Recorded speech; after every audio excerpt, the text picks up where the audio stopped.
Welcome to Hurrdat Sports Radio. Strong pitch is swung on, hit deep to right. Back goes Castellanos at the wall. Oh, baby, another one. Adios, amigo. Smooth Jazz does it again.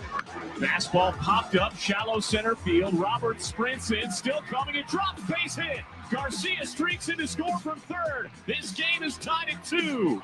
Freddie Fermin goes to second. And Bobby Witt Jr. delivers a game-tying hit. Here's the pitch. There goes Triolo. Oh, this pitch is launched into orbit here in Houston. And it's just shy of the train tracks. A soaring home run for Michael A. Taylor. The 2-2 pitch to Tommy Pham is swung on, and there's a drive. Deep right center field. Way back. It's a grand slam. Welcome back, Tommy Pham. Moving forward in this new model, we have to find ways, to raise revenue and to support 1890. They've gone above and beyond, and this is a great way to do that. Support our roster, support our student athletes, and just so everybody knows, every player's parent. Julie is planning on coming. My wife Julie's coming Saturday night. She's paying $25. It's a fundraiser. It's a fundraiser, and so if you can't come, we certainly understand. It will be a good practice. I want people to see the way that we practice, and at the end, we'll have some fun. We'll make it a fun, interactive, or maybe not interactive, but a fun deal. So, with that, I'll answer your guys' questions. Good morning. Welcome into Hurrdat Sports Radio, AM 590, ESPN Omaha, ESPN Tri-Cities. We're live on Twitter, Facebook, YouTube. That's DB. I'm Ravi Lulla here on the Pillar Exterior stage. What's up, DB? Hi. How you doing? Good. How we doing? I'm good. I'm rocking the DB today. I've got the long sleeves when it's 1,000,000 degrees outside. Yeah, I just want you to know, contrary to popular belief, keeping the sun off your skin does work. Okay. It's my story and I'm sticking to it. Okay. Is that why you do it, or is it just Yes. Okay. I just thought you were weird. Full disclosure, No, I'm not weird. But I did get a dose of reality yesterday listening to that presser. Yeah. He answered my question without me even low-key asking. What was your question? Do parents pay? Oh, yes. Yes, they do. Yeah, I got that memo yesterday during the presser. I was like, dang, per head? Oh, dang. Some of these people may have to stay at the house. Oh, dang. Yeah. Oh, dang. Sorry, Micah. You're not going, bud. Yeah. I asked him. Gotta get that summer job, buddy. And but he said he wasn't sure. Gotta sell a pair of those Crocs. Make that. No, this dude just hit the lottery. Like his brother just gave him multiple pairs of shoes that he barely wears. Yeah. Oh yeah, his shoe game changed dramatically. Strong. Yes. So we're going for he gave some dunks away to Maya. Nice. That he was going to sell, and if Micah's been selling shoes since he's been in like the 5th grade. Yeah. But he gave in and gave them to her Gets sister. on like StockX, starts doing the whole thing. He's the dude. Got an account. Yeah. Yep. What size he wear? He is a tenor now. Not quite. Almost there. Yeah, he's a tenor. When we start selling like 10.5, 11s, let me know. Wow. Ravi here for hustling my kids. It's awesome. No, Wait, but am I hustling him or is he hustling me? He's the one selling. Good point. Good point. May have to break off a pair of shoes so I can get into practice. No, but I like quietly though, I do want to know like where I can go and not have to be social. Because I assume there's going to be some people there. Yeah, I think you're gonna get a pretty good crowd. And I go to practice to watch practice, not to socialize. Not at all. Ask anybody that knows. Do you go anywhere to socialize, DB? All right, I'll see you guys in practice. You mean like that has a lot of people? I mean, is there any place you go where your primary objective is to socialize? Not unless I'm the speaker somewhere. Yeah, and that's not to socialize. That is for you to speak to the other people who are socializing. I'm excited about going to Stanton. Yeah. Hour and 30 minutes apiece. Actually, it says an hour 31 on my. You think you can make it in an hour 29? Probably. It's exciting. Probably like an hour 20, I guess, would be safe. You gotta be careful up there when you're I don't listen. bopping through the small towns, though. I don't mess around. It goes down. I used to drive up to Norfolk all the time. It goes down to 25. Now I did towns. I did change lanes in a merging lane coming back from Indianapolis, but for the most part, I was 79 cruise control steady Eddie. Yeah. Yeah, but I do make moves. Like I kind of like to be like a running back sometimes and get into openings. A little bob and weave. Yeah. Just keep the head movement I going. think the interstate's funny how all of a sudden you just hit like this magical moment where it like opens up. Yeah. Like where'd everybody go? Man, that happened this morning, but it's because there was an accident. There was this there was like a tow truck or something that got kind of messed up on kind of coming around the 80 West here. Yeah. And I hit a bunch of traffic. I go, oh no. I almost texted you guys like, hey, we might have a problem here. But I was like, I will wait it out a couple minutes, see how it goes. Yeah, we had, and then all of a sudden just it's amazing how like when stuff bottlenecks and when you get up to it, it's like nothing. Yeah, you're like, wait, what happened here? Hey, and what did we decide about when you should pull over and when you shouldn't? For like police officers and stuff? Yeah, because I feel like Sasha validated you, but I think you guys are both wrong. When you're supposed to pull over when they're behind you? No, like or when they're on the side. Oncoming and there's a median. Oh, yeah. Are you supposed to pull over or not? If there's a median, I'm a no. If there's not a median, then I will pull over. See, I think you're supposed to, though. So here's my thought. Sasha emphatically, with like most things she said, she's like, oh, hell no. Here's my thought, though, is like they can't get to you. They can't get to your side. No, I agree. I just don't know if that's right. I don't know what the actual rule is. I'm just going on like because I think in the driver's test, when they show you the picture, yeah, I'm not sure if there's a median in there or not. I don't know. It's been a hot minute since I took a driver's test. Yeah, it's not for me. We're going like 20 years deep at this point. Yeah, got me right beat about by quite a ways. Yeah. Speaking of which, I have to get my tags. I don't think I've taken one since I got my license. I don't think. My mom either. And yeah, she's like she's 80. Hey, I don't mean 1,000. You be nice to Mama Betting. Yeah. But she's excited today. I'm excited today. This is arguably I was trying to come up with other ones. Yeah. This is arguably my favorite day of the year. I'm much like Doc Sadler. I'm excited. I imagine it's different for you, not only because you've been there. It's exciting, right? Like, so you have a better sense of what today feels like and means. And for me, it's just, hey, we're one day closer to football, and it feels more tangible, right? Because it's like, hey, there's actual practice happening now. But then for you, obviously, you've got Sir Caleb down there actually getting in to open things up today. Yeah, I get a lot of guys that I cheer for, so it's cool. I like my university. I got my spring manual too, man. Yeah. So, I'm a nerd. So I'm just comparing, contrasting what was on the roster then versus what I think is going to be on the roster now. I mean, not a lot of departures. No, I mean, not outwardly, Yeah. You know what I mean? But I do think like some guys that won't be around. Yeah. Yeah. I mean, as far as I can tell, I got to look at an official depth chart here soon, but yeah, it's it'll be interesting. So what does day one look like? So, I don't know. Well, I do have an itinerary. I mean, typically. Day one? Oh, Yeah. Let me tell you what day one looks like. I'm glad you asked. Why do I have this, first of all? I don't know why you have it. Well, that's a great question. Day one. Some would say it's a beautiful question, Coach. It's a beautiful question. No, I don't know if he'd say that. I mean, he literally has said it, so I think he might. Jeez, I can't even read. Did you go get those readers yet? No, I have to order them. Come on, man. So breakfast is 6:30.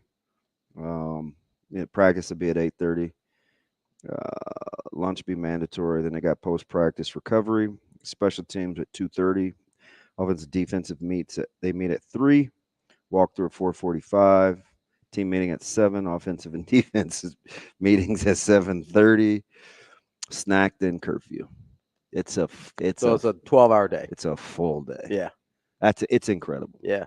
Yeah, I don't remember it being like that, but I'm sure it was.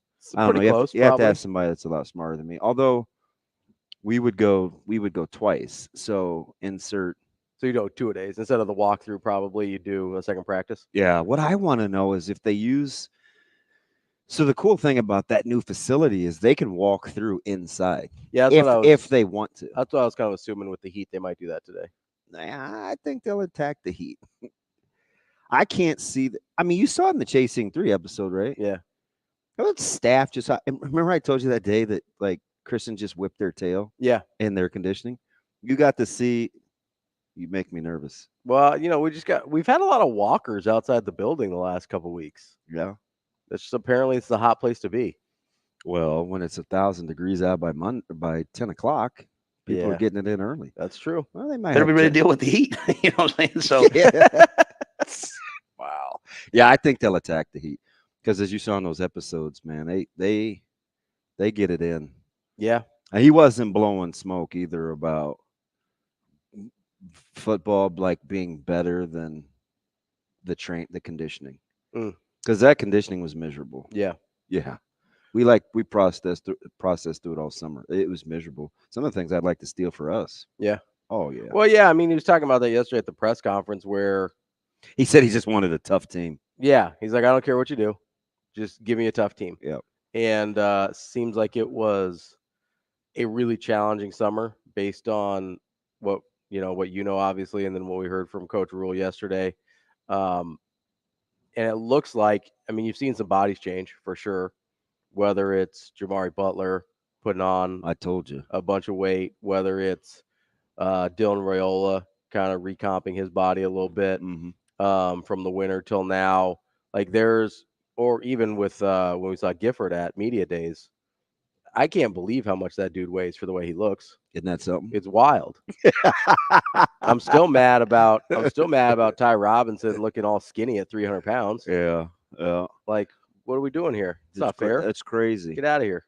So we've got, I was just looking at some of the lists for guys that have gone since I looked at the spring manual. Right? Little compare and contrast. You got no Applegate, no Borders. No Buckley, no Collier Jr., no Fields, no Purdy, no Javier Morton, no Lynham, which still hurts my feelings. No Kapai. For the non-scholarship guys, it's a little longer, but are missing Timas, Bear Miles Jr., Kenshin, both. Isaiah Harris, who I liked. Hale got a good one because I think he's going to Kearney. That's the Miller South kid, right? Yeah. Yeah, he was good. The running back? Dimmer and Cole Ballard, too. So, I mean. Ballard was the Elkhorn South guy? Yeah. Yeah. He was kind of banged up. He's a great high school player. Yeah. Yeah. Watched him grow up since he was just a pup, and he was a terror. Yeah. Oh, ultra competitive. So I'm sure it's different with Rule versus what it was like for you guys, but in terms of actual football stuff on the first day, like what does that look like? Are you guys starting to install stuff day one? Like, yeah, so I think the meetings will be installed. Okay. Then we would take the field. Yeah. So but they're practicing first. Yeah. So they know what they want to do. Okay. Like I'm sure they went over because they don't have to teach how to practice. Yeah. Which is a total bonus because even I'm sure in their OTAs they simulated it a little bit. Are they allowed to install, like do meetings and stuff before? Not with coaches. Right. Not with coaches. Okay. So that's where guys got to be in their. They can on their own. Yep. But it's cool because you get that stuff downloaded to you. Yeah. You don't have to carry around like a playbook. No, you just get that iPad and there you go. Yeah. So I'm sure they'll be able to hit the ground running, and much like year 2 where you don't have to do year 1, you don't have to teach them how to practice. Even though you got a lot of, you look at that roster. There's a lot of young faces. A lot of young guys, man. It's a weird, Rule talked about this with Joel Klatt. It's kind of weird dynamic of a lot of experience on this team and a lot of young dudes. Well, how did Brunt say it, which was beautiful? He flipped the roster without changing what did he say? He flipped the roster without changing. Yeah, he said something about without getting rid of somebody or he flipped the roster without getting rid of the roster. Yeah, something like that. And what he said, it made perfect sense, right? Because he did change the roster quite a bit. Yeah, pretty dramatically. But it looks how you'd want it to look. Yeah. He did it without processing guys out or without, really. I think there were some guys last year that just decided it wasn't for them. But, I mean, he's talked over and over again about. Because he really only brought in Dowdell, Wright, Mazuka, Banks, Thompson, and Nair. Yeah, was that 5, 6 transfers? Oh, Blyhill and Genetone. Yeah.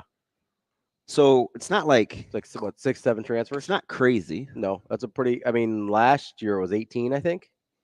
Is that what it was? It was a big number. Yeah, I don't know. Plus a big class. I think it was 32 guys. Now, he did have a big class this year. Yeah. Or that might have been this year's class, is 32 guys. But, he's been pretty adamant about not, like, if guys want to be there, they're going to get to be there. Mm-hmm. Right? And so, obviously, that's probably going to change next year when you've got roster limits and things start to change in that sense. But if it's up to him, if you want to be here and you want to do all the things they're asking you to do, like, you're going to get to be here. They're not going to ask you to leave. Which is just hanging around this town on the corner. No, Little Counting Crows. Sure. We've got a special caller, I think, this morning here on the Hurrdat hotline. D, what's going on? Well, I'm a little upset right now. Uh-oh. Oh, geez. Hi, Mom. What happened? I can't wait to hear this. Good morning, guys. Good morning. Well, I just got a spam call from Utah, Nebraska. What? Well, now why would Utah, Nebraska be spamming you? Especially this time of morning. Are you kidding? Don't they know you're listening to a show? You got stuff to do. Yes, I do. Are you? What'd you think of the press conference yesterday? I thought it was great. Yeah. Every time I listen, I'm just ready to just go and do what? What are you ready to go do? I'm ready to go play. Yeah. Do you? I want to suit up. Do you think you can put a helmet on? Well, probably. I would try. Are you excited for your? Yes, I am. I am so excited. I can hear it. It's kind of weird. Were you like that with me? Yes. Really? Yes. Are you kidding? Oh my goodness. You never said much. I mean, not that I'm holding on to anything. I mean, I don't know. I was too worried about whether I could bring my laundry home. I've lined up my shirts already in the. Would you stop? I have. Okay. All my red shirts are lined up. Okay, wait a sec. Okay, in which closet? My closet, real close, where I can just put my hands right on them. Okay, so what do you mean you have them lined up? Because do you have? So is it just red, or are they all Nebraska? Is it all Nebraska stuff?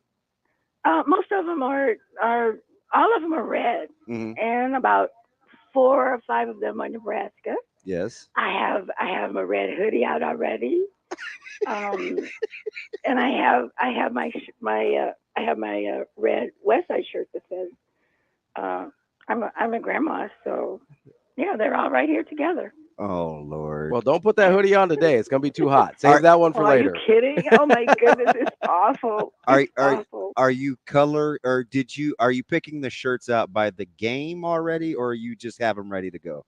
I just have them ready to go. Okay, and then whenever you get up and you feel like that's what you're rolling with. Every Saturday, every Friday, I wear a red shirt, and then on Saturdays it's my Nebraska shirt. So it says Nebraska. You're right. I have one black one. How long have you had season tickets?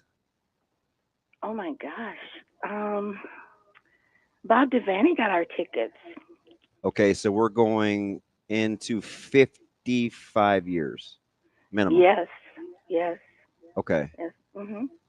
How important do you want to try to get? When's the last? You haven't been to Memorial Stadium since me, right? No. Not since, I did go to the, high school championship game. Yeah. Okay. But I haven't been since then. Do you want to, are you trying to get to a game? I'm going to try. Yeah. What do we have to do to make that happen? I've been walking more, so maybe I can walk a little bit farther. Yeah. And the problem is, I can't sit that long, but How I'm gonna try. how's the knee? The knee is pretty good. Yeah. Yeah, since I got my shot, it's pretty good. And I have my comfortable shoes that my son bought me, and now I have a pair in every color. So you finally have some sense now. They're not too nice to not wear. Like you're supposed to wear. You're supposed to wear those. No, for the first time, I had to get used to not wearing sandals so much and flip flops. Yeah. Because of my knee, but I'm okay. I'm okay. Do you need me to like be a chaperone? I could take you down there. Well, Ravi barely knows where he's going, so be careful. That's true. I have no idea where I'm going. Well, I'm gonna try.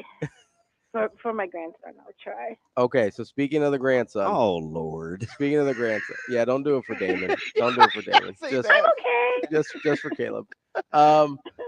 So speaking of Caleb, how much do you think he's gonna play this year? I don't want to jinx him. I'm so nervous about it. First of all. Are you really? See, yes, this is the first time I'm hearing this, so this is good. Sometimes, I mean, you're always glass half full. I never get to see you sweat. Yeah, well, it's my grandson, and I'm just as worried for him as I was for you. I mean, I don't know how I'm going to feel about the first hit. You just don't know how that feels. Yeah. Well, good news for Caleb is he's the one delivering the hits most of the time rather than taking them. So, well, he can do that. Yes, he can. Did you send him a message? No, I did. I sent him a text on Sunday. Yeah. Mhm. Okay. And he was, okay, Grandma, I love you. Thank you. I told the story quickly about how you had questions about NIL and the tickets and seat licensing and all that after you read the article in the newspaper. Uh-huh. And you had some questions, and yes. a coach called you. Yes. Which I appreciated. How good was that? How quick was that conversation? Was it efficient? Yes, it was. I mean, I was surprised that the call came before I got off the phone with you. I had to hang up on you to answer the phone. I said, what's going on? I mean, do we have connections now? So you like, are you excited about 1890 and the NIL? Yes. I just want to, I hope it works. I mean, it's a good thing. Yeah. I just hope it works. Yeah. But you'd pay $25 to go to practice, wouldn't you? Huh? You'd pay $25 to go to practice, wouldn't you? Yes, I would. I'm going. I would pay more than that to go to practice. Of course you would. But I just want to know, I just want to make sure he's being taken care of, and that's what I worry about, because I've experienced Lincoln and football and players, and it was fun, but some of those things I don't want to relive. Well, I'm sure he'll be much better behaved than I was. I'll say, luckily Caleb's got way more sense than DB does, so I think that helps. Well, he is his father's child. Yeah, no trips to Lancaster County Jail for you. All right. I think it's the second one that I'll have to worry about more than. Oh yeah, Breeze. Yeah. Than Caleb. Yeah. You got that right. Well, you got a few years. We can work on that one. Yeah, my Micah is a little bit different. And I told him, I said, and you know what, Micah? I call him my Micah. Uh-huh. I said, Micah, I don't want you to change a thing. Yeah. Awesome. Yeah. Thanks, Mom. But no, I'm excited, and I just hope he has a good year, and I hope he stays healthy, and I'm going to enjoy it. All right. I love you. Yeah. Have a good rest of the day. Stay cool out there. You too, you guys. Have a good weekend. Love you. I love you too. We'll talk to you later. We will be back.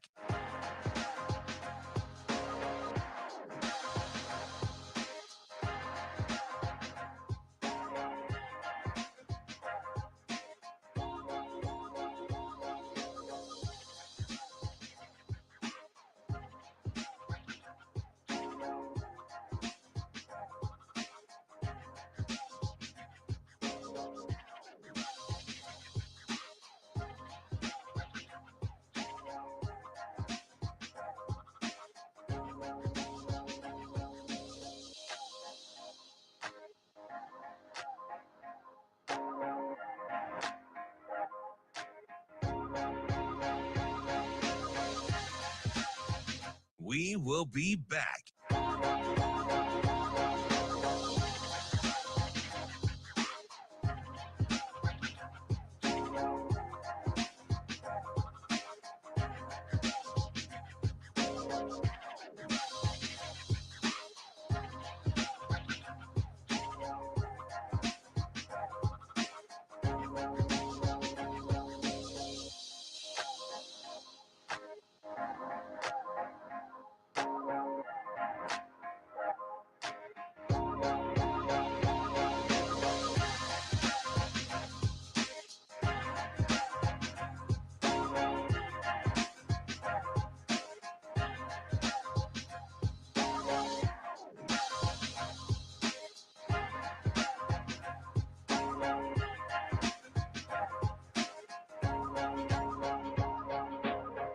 We will be back.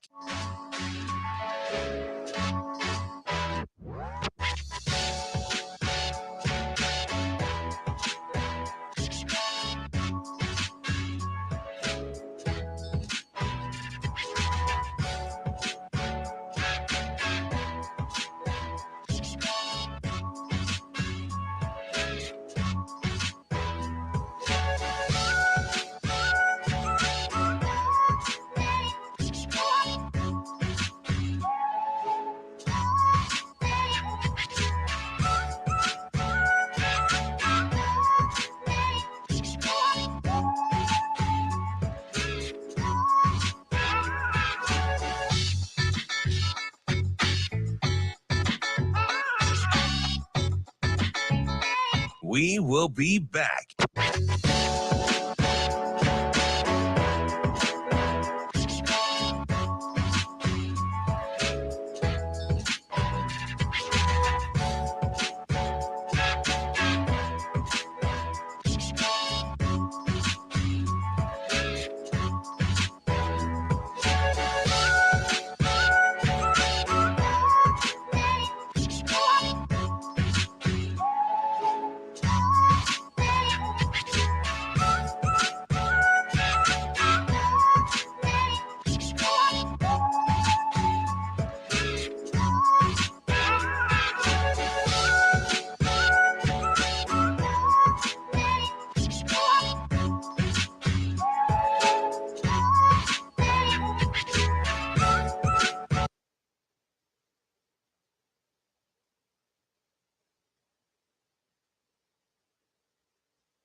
You're listening to Hurrdat Sports Radio. Yeah, I think probably for the guys, it's a sense of relief. You know, I think they've been highly anticipating it. I think this was a really, really hard summer. I asked Corey, I said, I don't care. Just give me a tough team. That's all I care about. I don't care about anything else. And to the point that, like, when I'm in the office and they're working out, like, I went out one time. I wanted, I never went out to watch them. I wanted them to have this time with themselves. So I think probably getting to football, getting out of, boot camp and getting to football is probably exciting for them, but also relief, because I know a lot of these guys, the guys that came back because they want to get to the season. Now, what we have to do now is not start looking ahead to the games. We've got to just dominate every single day.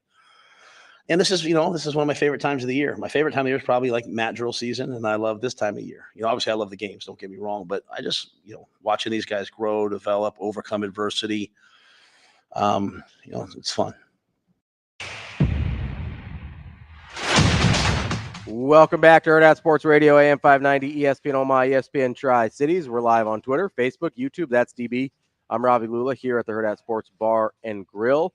Coming up on the show today, we've got Brian Christopherson, Husker 24/7. Busy show. Busy show. Andy Kendy from KETV at 8:30. At 9, we've got Mitch Sherman from The Athletic. And then at 9:45, we've got Bob Nightingale from USA Today to talk baseball, as there was a ton of trade activity yesterday and still got a little more time today. What time we done? 3? I think 3 our time. I think it's 4 Eastern. Okay. So yeah, we got a few more hours to see if people want to get some deals in before the deadline, and we will talk to Bob Nightingale about that. I wonder if the Yankees made the Orioles make a move. Maybe.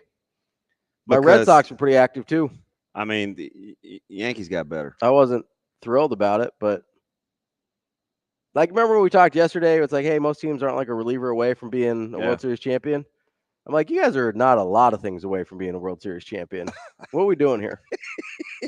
Sometimes it's just like that, man. Hey, if it's just, hey, we need to make the playoffs this year, fine. I can live with that. Like it's been a few years, we need to make playoffs again. Kind of like your quarterback talk yesterday. We got to get back to, because we do. It's fascinating how it took off on talk shows. So apparently, I started a trend yesterday. Yeah, you might have ended up being right. Let's get to another member of the Benning family, one that I think I probably also like more than DB. Doesn't everybody? We got Jay on the line. What's up, Jay? Good morning, guys. How are you? Good. How are you guys? Oh, living the dream. Just hanging out. Yeah. Nice. Are you? Is today? My mom just called. Does she strike you as the type of person that would be like lay her shirts out and have them all ready to go? Yes. Well, you guys talk more than I do, so you probably know more.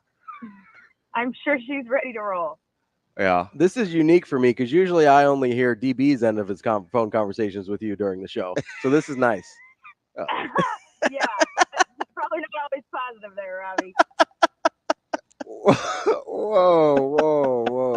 No sense.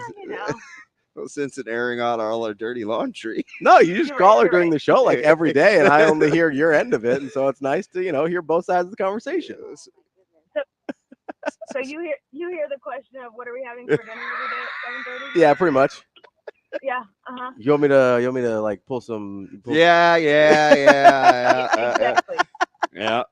Hey, so at what point did you feel like you became like the spokesperson and the ambassador for Nebraska's football program, and that kind of pushed me to the side?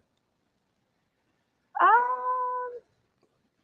don't know that there was ever a point that it happened. I think it just kind of naturally happened. Really? Like, you're not even denying it. No, it's not like that. You're going to really try to explain why it is like that. I mean, well, I do get called in for a lot of things, so it's fine.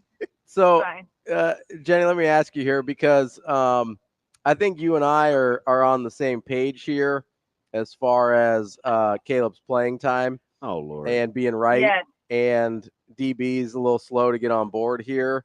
So, really, how much do you think he's going to play this year? Well, I was really gung-ho until I listened to Grandma D a little bit ago, because her nervousness kind of made me feel a little nervous now that maybe I shouldn't be as excited as I am. But I definitely think we're going to have some playing time. I mean, we put a bet on it a long time ago in our household, so I think I believe we'll get some playing time. And the more often he comes home and says things, the more I'm convinced we'll get some time. I've got to ask, have you gotten a little before you made this bet, you get any like inside info that made you a little more? No. She did. No, and honestly, I would tell you, I had my own theories, but Damon would tell me that I'm just another girl that doesn't know football with those theories. Whoa. He probably wouldn't say that, but my theories are probably not football coaching theories. Hey, were you? I have. So You want to explain the conversation that came from Spain when you wanted to know about 22 miles an hour? Yeah, sure. So Zoe and I had gone to the zoo that day with another friend, and I mean, there were 2 phone calls before trying to discuss dinner. And so by the 4th phone call, I was kind of like, yes, how can I help you? And he's like, hold on. And incredible. Kind of a pet peeve between the 2 of us. Don't call until you're ready to call. Don't put anybody on hold. Like, I was like, why? What? So That's your pet peeve. It ain't my pet peeve.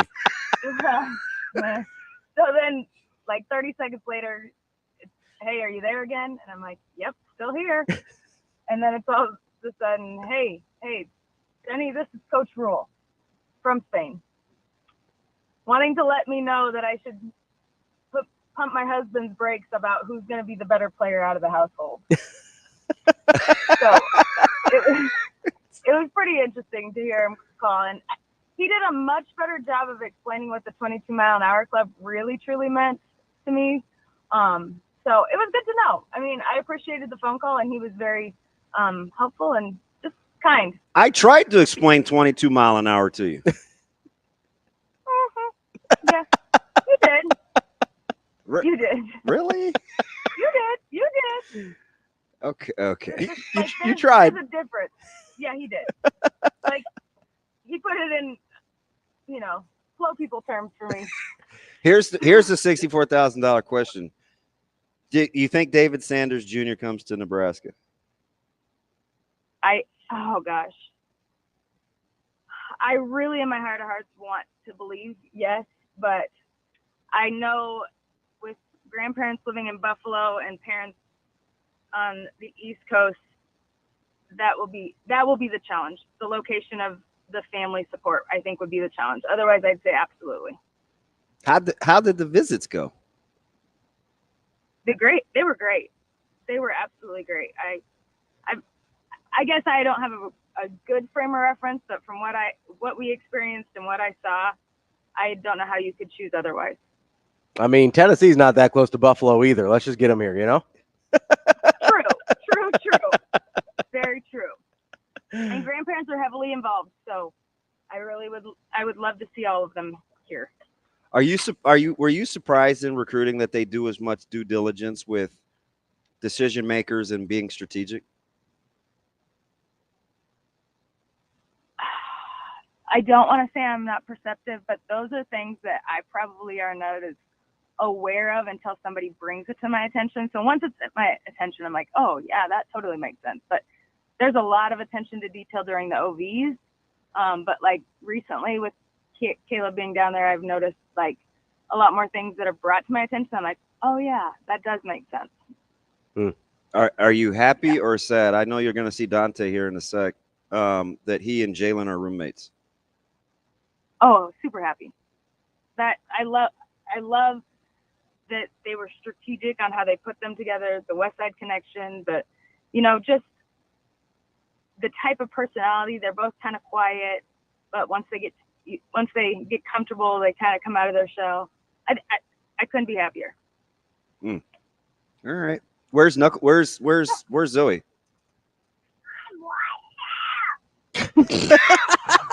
Wow. She's in rare form. She's having a fit because we're not at camp yet. She's ready to roll to camp. Well, Zoe, have a good day at school, okay? All right. Wow. She's definitely your daughter. All right. Talk to you later. All right. Bye, guys. Hey, wait, what's for dinner? Oh, gosh. It's just the 2 of us and Zoe tonight, so it's a little easier on those nights. Wow. I'm going to crash. She got somebody else to feed.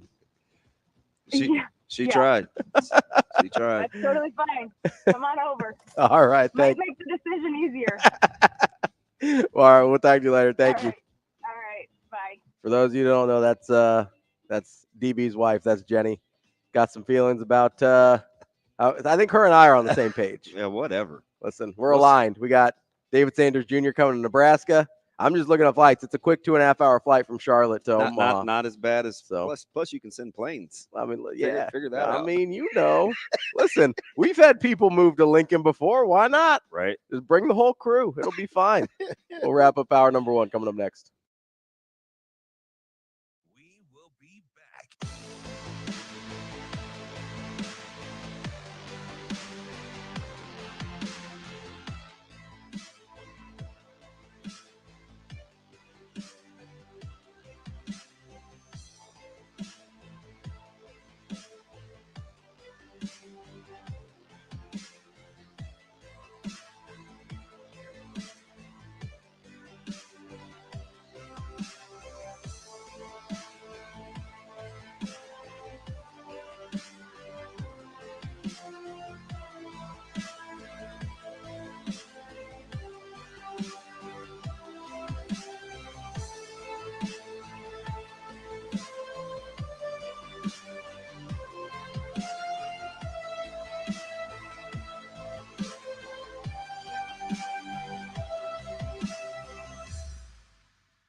will be back.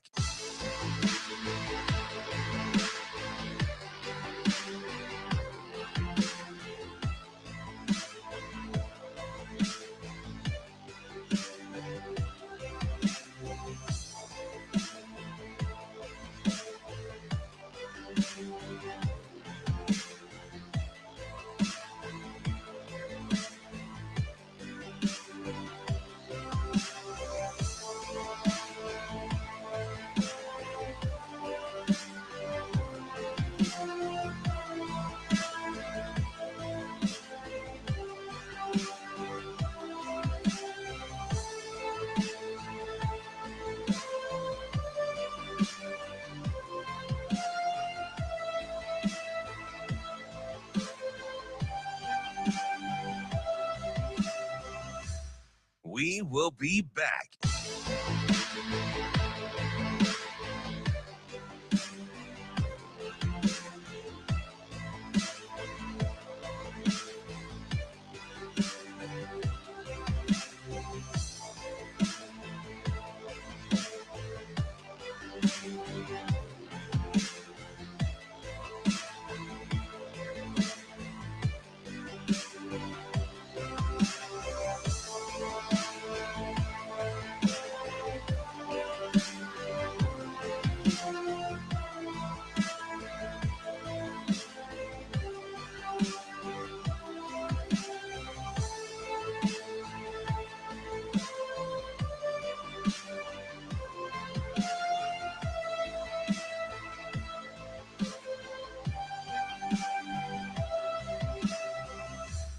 We will be back.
You're listening to Hurrdat Sports Radio. A lot of it comes back to, who you're around. And the one thing that Coach Rule does, he's always looking for an advantage. So going back and looking at the things that we need to work on was first and foremost, like taking the ball away, being better on third downs, getting some guys matched up better in the secondary. But also, I was fortunate to be around some really good defensive coaches as well. And they every year it's a new team, it's a new attitude. So you go into it like the first year, you know what I mean? And so the very first message yesterday we got together as a D staff was, this group hasn't done anything. I haven't done anything. I'm gonna approach it like that. We're gonna move forward that way, and we got a lot to prove and put that chip on our shoulder and let's roll. Wrapping up hour number one here on Hurrdat Sports Radio, AM 590, ESPN Omaha, ESPN Tri-Cities. That's TV. I'm Ravi Lulla. We're here live on Twitter, Facebook, YouTube, on the Pillar Exterior stage.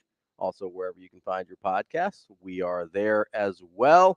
In case you missed anything, in case you missed Mama Benning calling in earlier, in case you missed Mrs. Benning calling in last segment.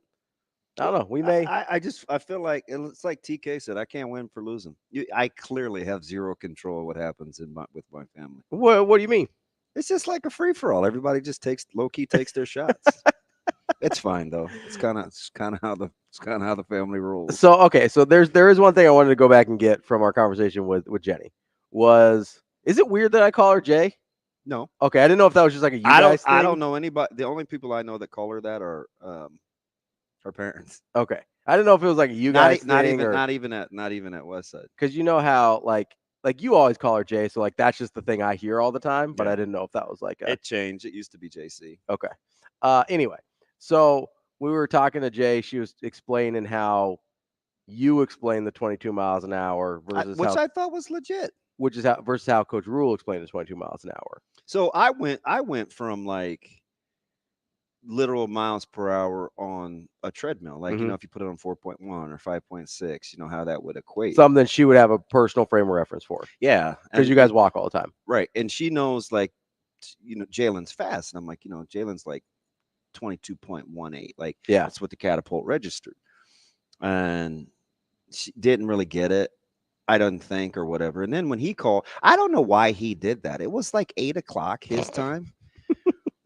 And like, I mean, he went in for like 3 or 4 minutes. Yeah. I mean, he was just killing me. You know, he talked about the character of the house, how he likes him better than me. Like, thank God for her, because how he's already better than you are. I'm a mess. And, yeah, it was just weird. Like, he called to tell, but he wanted me to patch her in on 3-way. And he's like, I know you have that raggedy ASS Android. Do you know how to patch in a call? And I go, what are we talking about? You know, he goes, when are you guys going to be in the same room? And I was like, never. He's like, call her. Which, to be fair, even if you had an iPhone, I wouldn't have a ton of confidence in you 3-way calling. It took a sec. It took a sec. And so he was like, you know, it's like the top 5%. There's like 8 guys in the club, like this, that, and the other. Yeah. And it was like a big deal. I was like, that's a big deal. It was a big deal before because nobody ever talked about him being fast. Nobody did talk about him being fast. We can return to that, but we got your other son on the line here. He must be mad people are talking about him. We got Micah Benning on the line. Micah, what's up, bud? Nothing much. Breeze, what is going on? I don't know. Did you make breakfast? I have not made breakfast yet. I gotta tell you something. So we talked to Grandma earlier, and she said that she has got all her red shirts in order in her closet for the season. Does she strike you as somebody that would do that? Yeah. I'm okay. Apparently, you're the only one that doesn't think she would do that. It just seems kind of weird, doesn't it? No, that's something she'd do. So are you excited for the season to start? Because you haven't really grown up a fan. Is that bad, Dad? I don't think so. But why? How come you haven't been a fan? What? Like, what's going on? Like, walk me through the mind of a teenager on what it's like to be a Nebraska fan or not a fan. I don't know. When I first started watching football, it was like during college football playoffs. So then I started watching Georgia, and they were always good. And I'm not going to say Nebraska wasn't good, but like in the early 2010s to now, they haven't been the best. So it's just, yeah. That was very diplomatic, Micah. That was the nicest possible way you could have said they've been bad for about 15 years. Yeah. All right. So we were talking earlier about whether or not you're going to end up at the practice on Saturday. You're gonna have to like sell a pair of those Crocs to get your $25, or like how are you gonna make that happen? I don't know. I might. I just went to the movies the other night, so I don't know how much money I have to spend. I told him you're in the shoe hustling market. You got anything that you want to sell for Ravi or anybody else? Nah, I don't have anything I want to sell because I just got all my stuff. At what age did you first sell those shoes to What's Your Buckets when you were at Saddlebrook? Oh, I don't know, like 11. Man, you've been in the game for a minute. Yeah, that was the quickest $60 I ever made.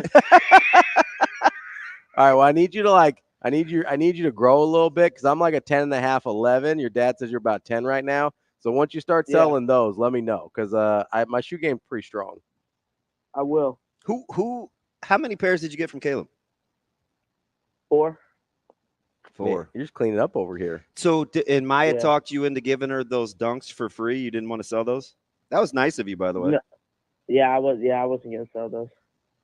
Man, so nice to your sister. Look at you. Oh, they're thick as thieves. All right, so let me ask you about Caleb. All right, how much you think he's gonna play this year? Would you stop? Wow. I think he'll play by like probably eighth game. Okay. You think it's special teams Yeah. or he gets in on defense? I think special teams. Out there returning punts like Pops or doing something else? Not probably going to make tackles, kickoff. Like Gunner? Yeah. Yeah. He does have a little headhunter in him. I don't know about all that, but yeah. I don't know, man. He comes down towards the line of scrimmage with some bad intentions last year. Yeah. Breeze. Yeah. Who's tougher at the same age? Well, definitely like from when we were on our little league teams, definitely him. But this year will be different. Yeah. What are you playing this year? Safety and wide receiver. Runs in the family, I see. Which one do you like better? Safety. Who's been winning in college football? I mean, I would say I have. Like the other day, he beat me with Georgia by 1 when I was using Nebraska. And what did you call? What's the term you called him? He's a what? I just say he was a pathetic loser. You called him. He ran the clock out and kicked a game-winning field goal. Who does that with Georgia? Did you call him a trash can? I did. I called him that too. What's a trash can? It's the thing you throw trash in, walking DB. piece of garbage. Wow.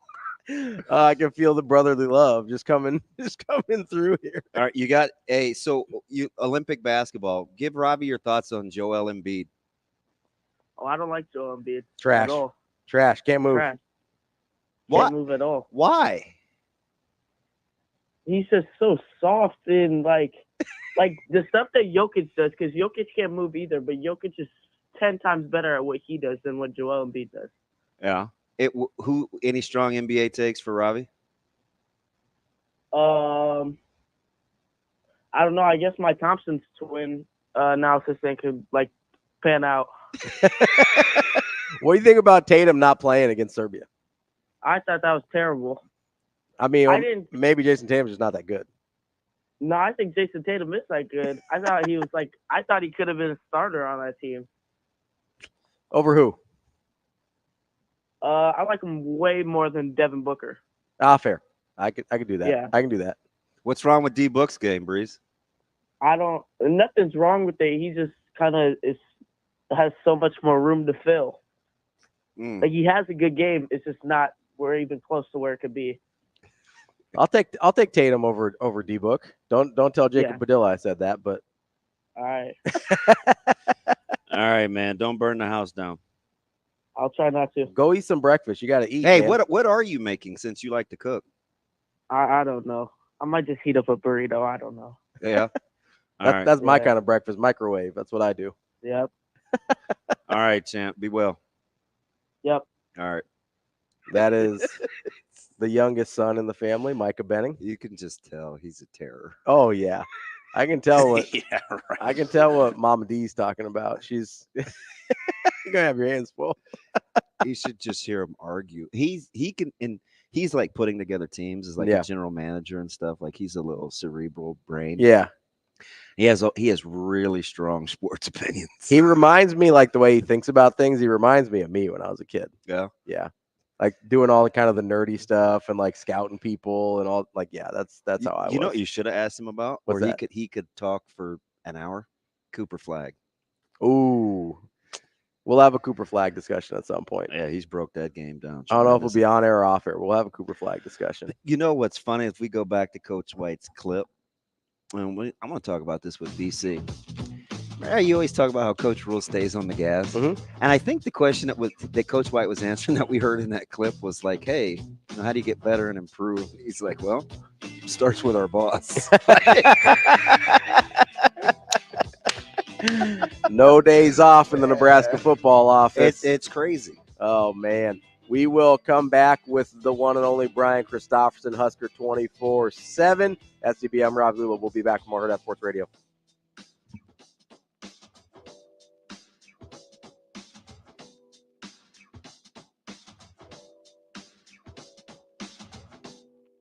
We We will be back.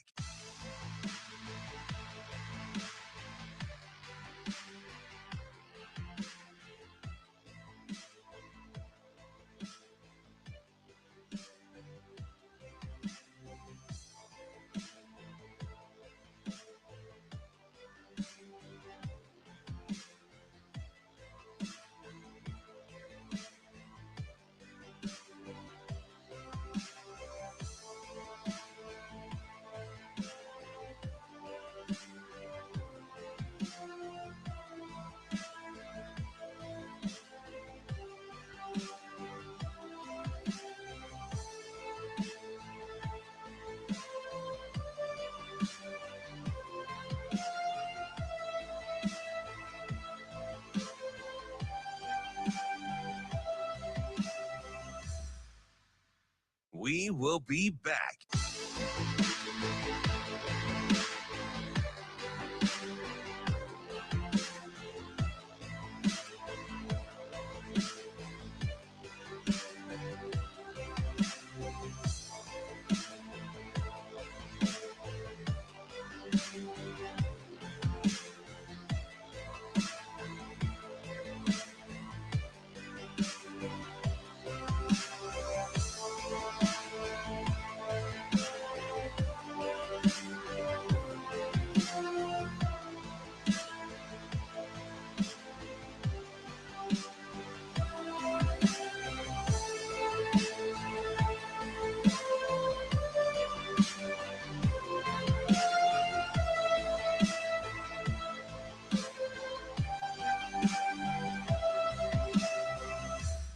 We will be back.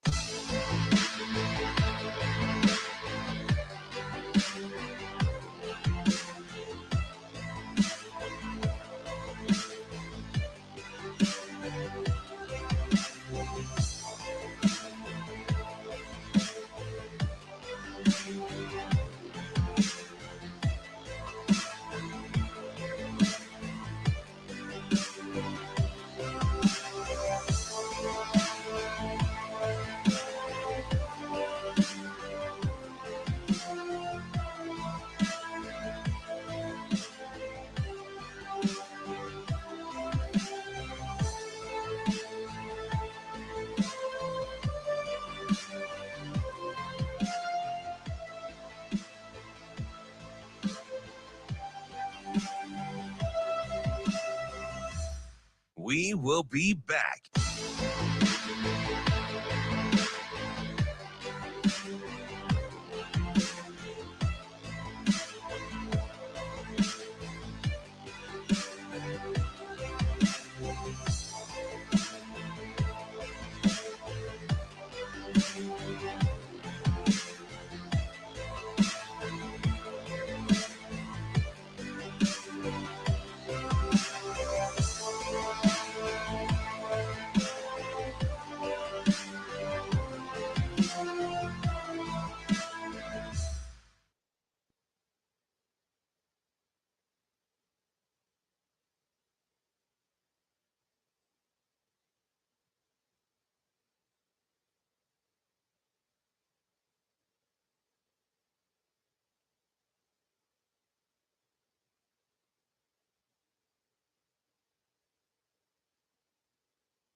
You're listening to Hurrdat Sports Radio. You know, my challenge to Heinrich has been the elite list is based upon everything performance related. For you, it's about learning the offense at not at like a level 2 mastery, not even at level 3. I mean, level 4, where you're unconsciously able to perform without having to think. And, you know, your mechanics, your accuracy. And so I'm anxious to see Heinrich these next weeks, you know. For me, and I said it at Media Day a couple of times, I don't know if people get it, like they've worked so hard, and greatness usually happens outside of the time they're with us, you know, with Corey and them, but not with us. I'm anxious to see what the growth that Heinrich's made, because I'm sure he's made a ton of it. he's a huge part of this team, and he's going to have great days ahead. So, look forward to seeing him. Kicking off hour number 1 here on Hurrdat Sports Radio, AM 590, ESPN Omaha, ESPN Tri-Cities. That's DB. I'm Ravi Lulla here at the Hurrdat Sports Bar and Grill. We are joined now by Brian Christopherson from Husker 24/7. BC, what's going on? Oh, not a whole lot. How are you guys? Good, BC. How are things, man? That was is that the thoughtful kind of answer you were hoping for? Yeah, you usually get one from Rule about most subjects you ask about. And I don't know, I just thought it was worth asking about Heinrich Harburg. He was the guy who started how many ever games it was last year, half the season. And he has been showing up on all those elite workout lists and things like that. I know he's really respected by his teammates. So obviously the Riola story is going to be a huge one of this camp. But I think they're going to need multiple guys at some point. I think Harburg's going to factor in a very meaningful way at some point. And it sort of seemed fitting before fall camp started to ask about the guy who was the returning starting QB at least. BC, are you impressed at all at the steadfastness of the staff to every time they're asked about Dylan or the quarterback room, bring up all 3 guys? Players do it really well too. Yeah, they really do. It's everybody. Yeah, it's incredible. Yeah. There were 12 players who did interviews yesterday, and I think if any of them got asked, they always would. Well, the whole room's pretty good. Like they all. It's uncanny. It really is. Yeah, that answers trickle down from the top too, like a way of doing things. But I also think there's a respect level that guys, especially because they do it themselves, right? Those guys who are competing against others at their position spot, they know that sometimes outside the walls, someone gets trumpeted, but there's a guy who maybe he's the third team person right now, but he's busting his butt just as much or in his own way means something as significant to the team. And so I think there's actually a genuine, let's talk about everybody that's putting it out there every day in those answers. But yeah, it's smart business too by the coaching staff. We've got this far without naming a quarterback. Why not? Why would you bust that up right now?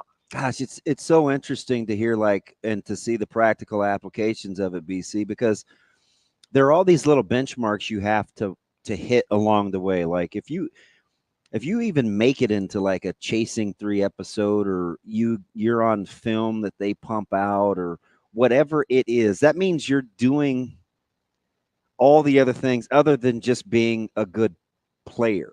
Right. So it's like, hey, did you take your vitamins every day? Did you hit your weight goals? Did you, what's the due diligence in this phase of your life? Like the holistic approach that they continually ingrain in every facet. You can see what the blueprint is and how it's supposed to translate on Saturdays by doing the little things right. Yep. And getting everybody to believe in that, and also an understanding. They talk about it a lot. You hear Rule say this is going to be a deal where you're trying to play 16 games. And I think he's getting that in guys' heads every time he speaks, that we're going to need a roster that is very deep. And you might not think you're at the front of the line now, but you might be at some point in this long season. And we're counting on being in a long season. So get ready for it. And I think that's that's the approach I think you have to have as a competitor in the first place. But I also think it really helps those guys who they could get lost in the sauce otherwise. Like if you're, maybe not one of the more high profile players, or you're a first year freshman and you're sort of feeling things out and you're used to playing all your life, and right away, maybe it's not going to happen.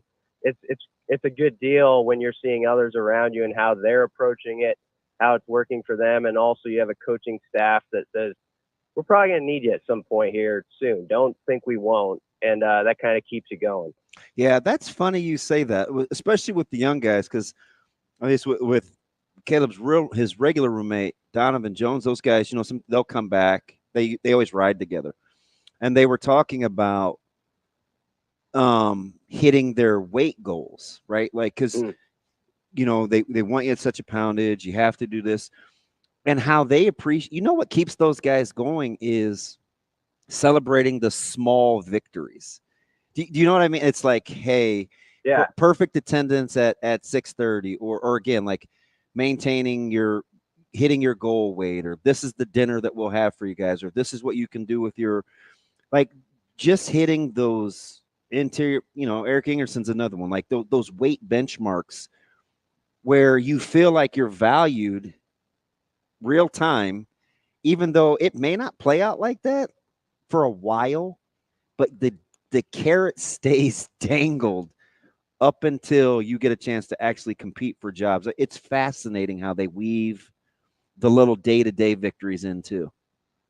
That's a great mindset, and that makes sense to me too. I mean, it probably makes sense to a lot of people who do stuff like that, like even that aren't great athletes. Like I'm taking a kickboxing class in my middle age workout class, and you're trying to hit a certain weight goal and body fat and all that stuff, and it matters to you. You put specific goals in front of you, and you're going to get tested in a week or so. You're like, I got to do a little bit better.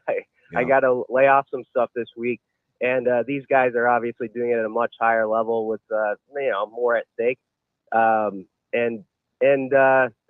cool that they've got that, that in front of them to keep them motivated.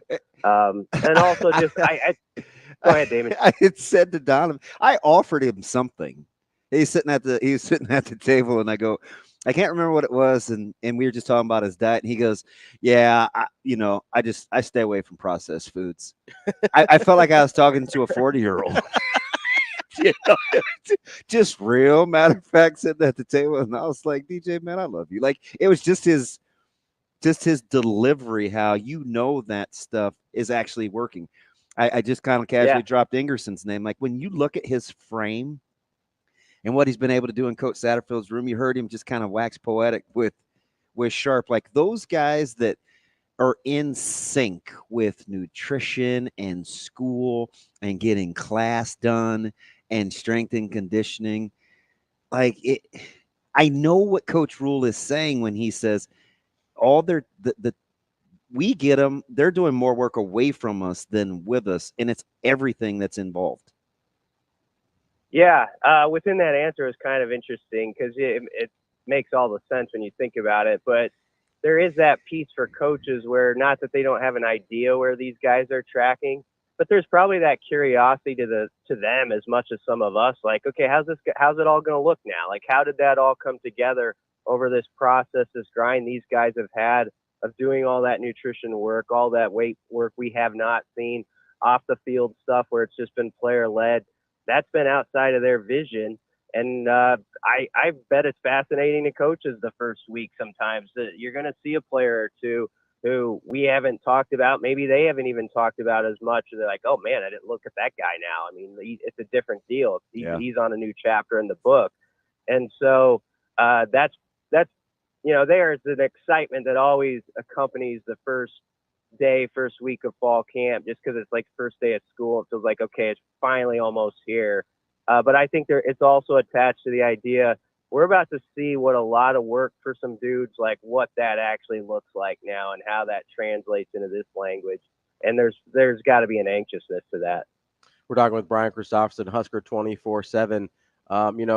Coach Rule talked yesterday about kind of seeing guys for the first time. Is there somebody that you're particularly excited to see? I mean, obviously Dylan is kind of the answer that jumps off the page, but I'm thinking more of a returner that you're either curious about how their body changed, or maybe you've heard some things over the offseason about them. Like, is there somebody that is kind of at the top of your mind, whether it's for the practice Saturday or a few weeks from now when they actually get to play, that you're like, I'm really interested to see this guy?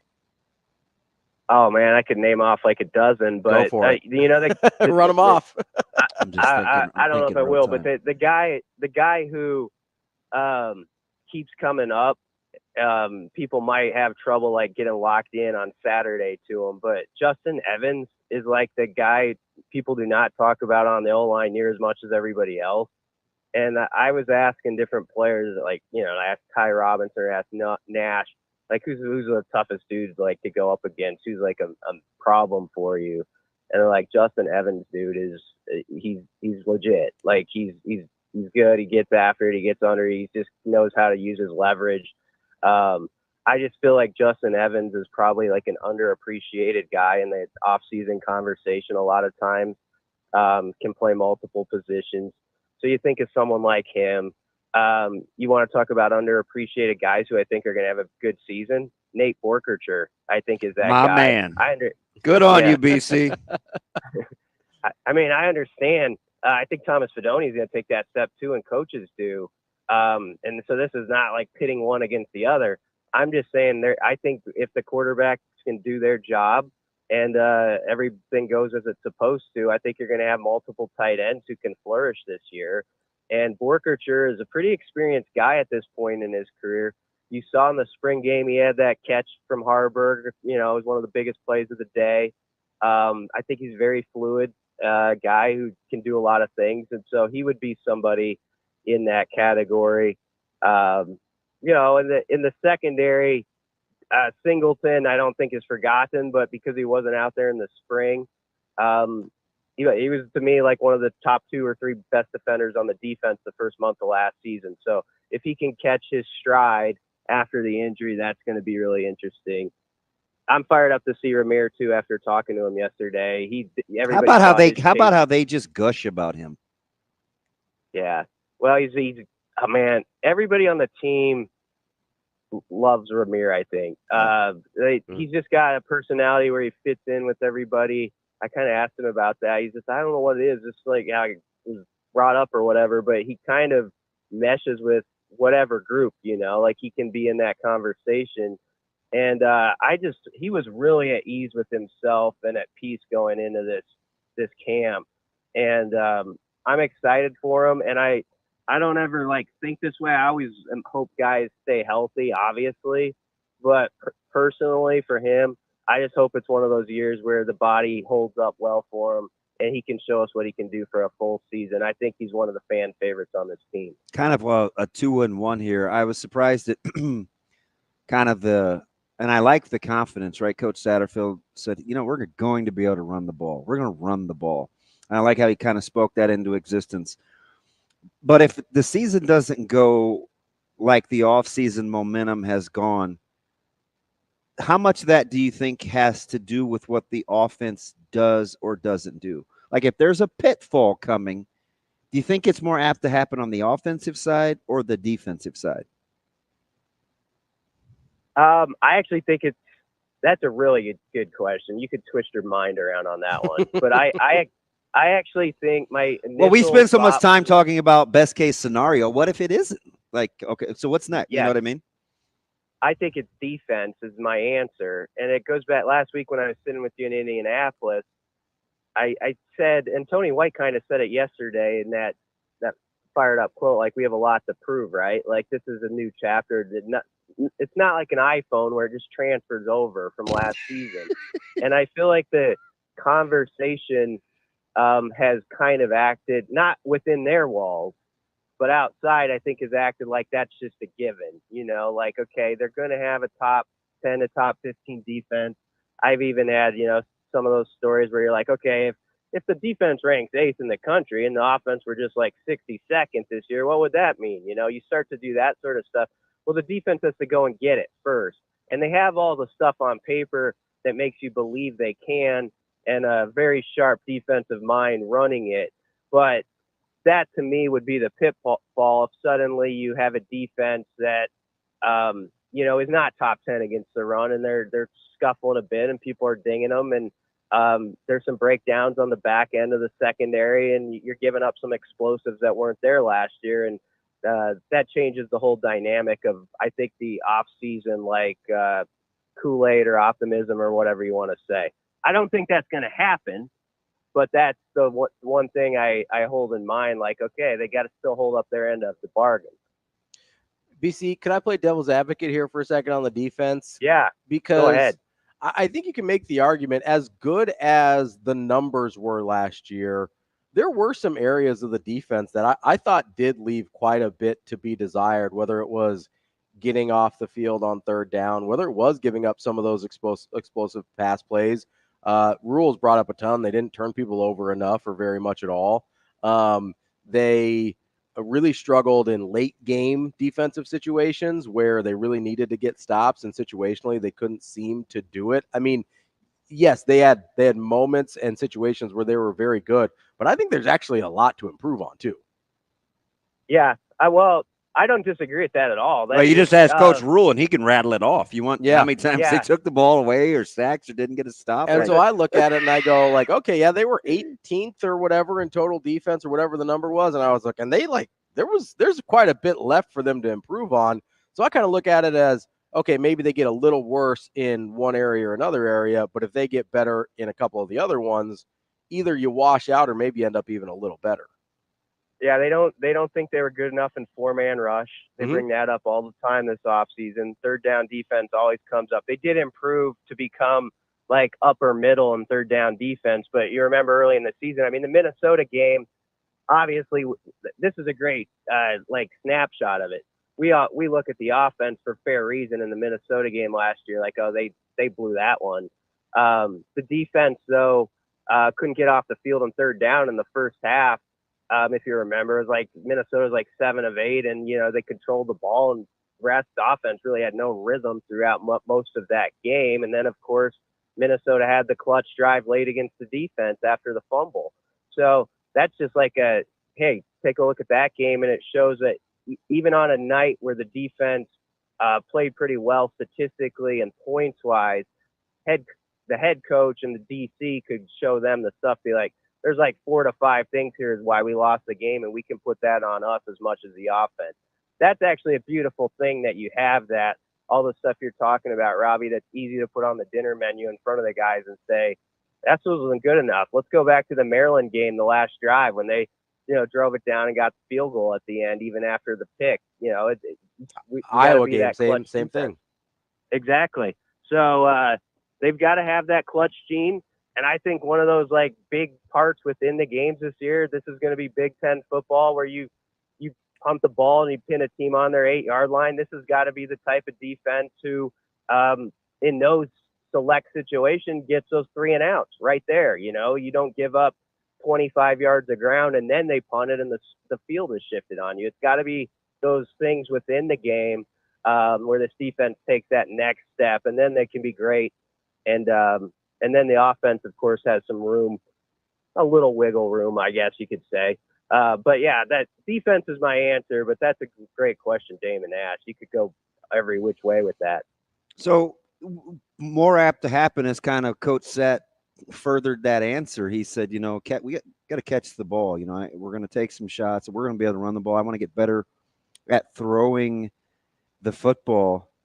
If you're going to chicken or egg this thing, which do you think we see reveal itself first? The consistency in the ground game, or is it freshman gets off to a good start and they can throw it around the yard? That's a big, strong, mature line. Yeah. I think they'll have some consistency in the ground game right away. I sort of expect that. They have a confidence they're going to be able to run the ball, but it always goes back to it all plays off each other. And Matt Rule, when he had that quote about, we can murder you on the deep ball, basically is what he was saying. It was a little bit taken. Well, I mean, it was a little bit taken out of context with some writers or people I saw, where it was kind of like, we're going to just do what we want in the passing game. I took it more as they've got the explosive guys on the outside, where if you dare to play everybody in the box like last year, where you didn't have to respect the passing game at all, that's where you're going to pay, and we'll that's where the big 60-yard chunk comes in on you, because we have the guys who can run by you if you give us that type of matchup. And so I think if early in the season Nebraska can prove they can work that middle of the field with much more efficiency than that run game, we're actually going to be able to judge players in ways that we haven't before. And I'm talking about the running backs and the line. Like, they've probably had a very critical grading system against them with the public, because the O-line's been working against defenses that know they're going to run it most of the time. It makes it very hard sometimes to be a great unit when they know exactly what you're going to do. You have running backs going against defenses that know exactly what's coming. It's hard to get those chunk plays in the run game when that's the case.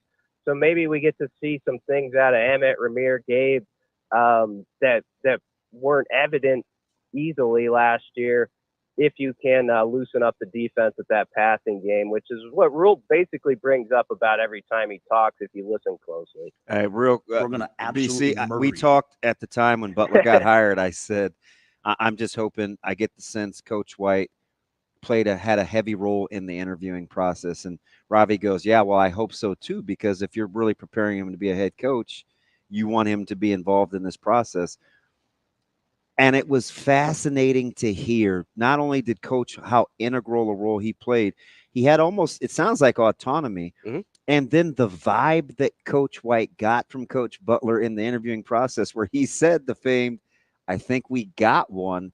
How integral you think that is to help in the meshing and the coming together quickly when this job had to come together?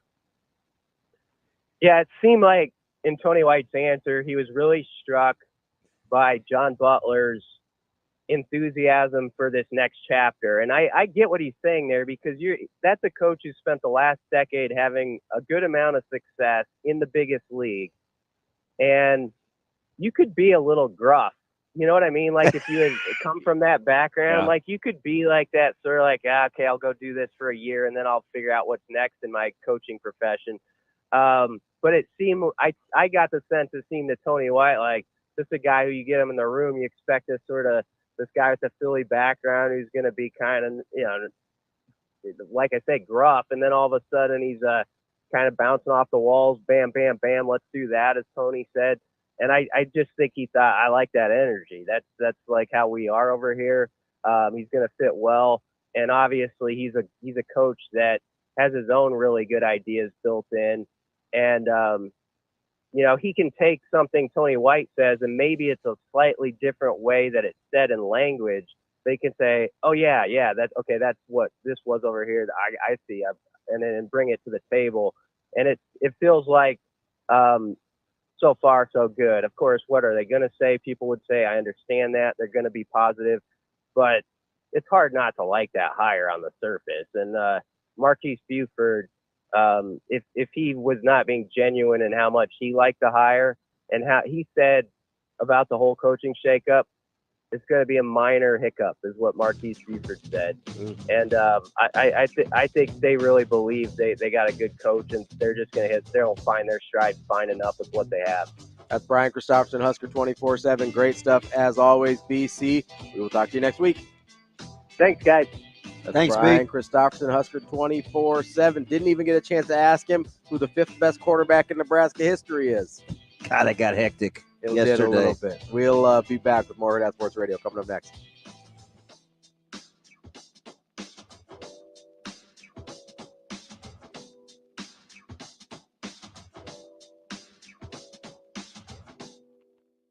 We will be back.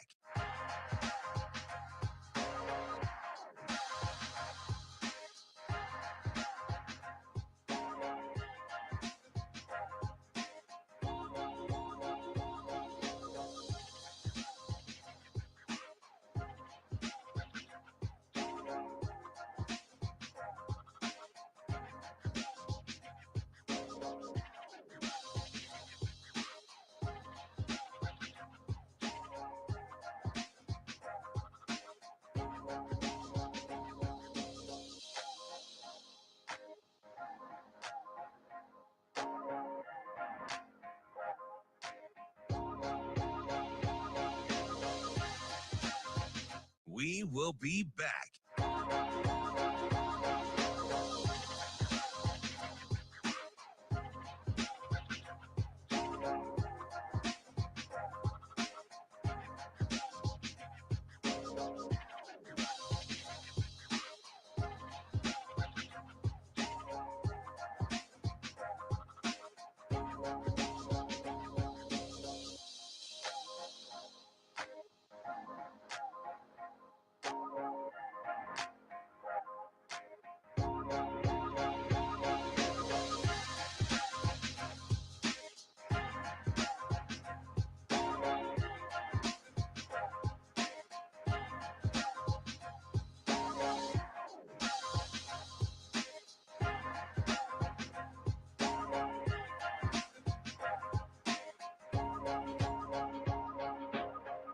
We will be back.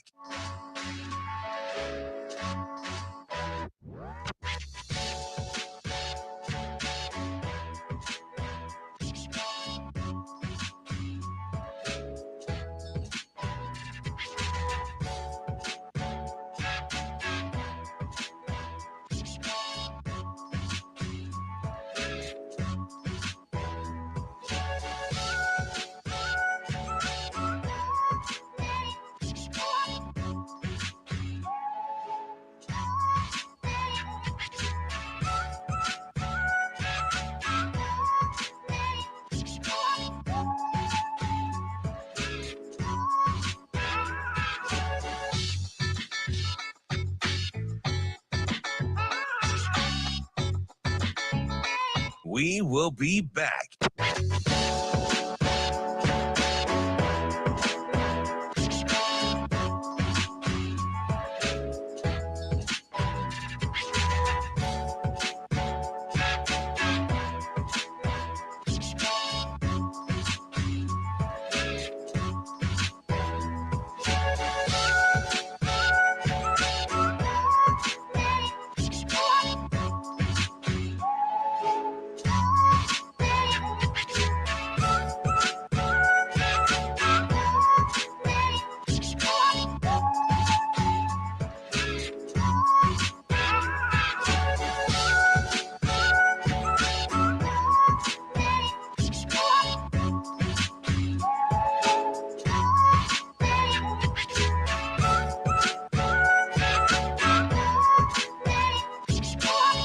We will be back.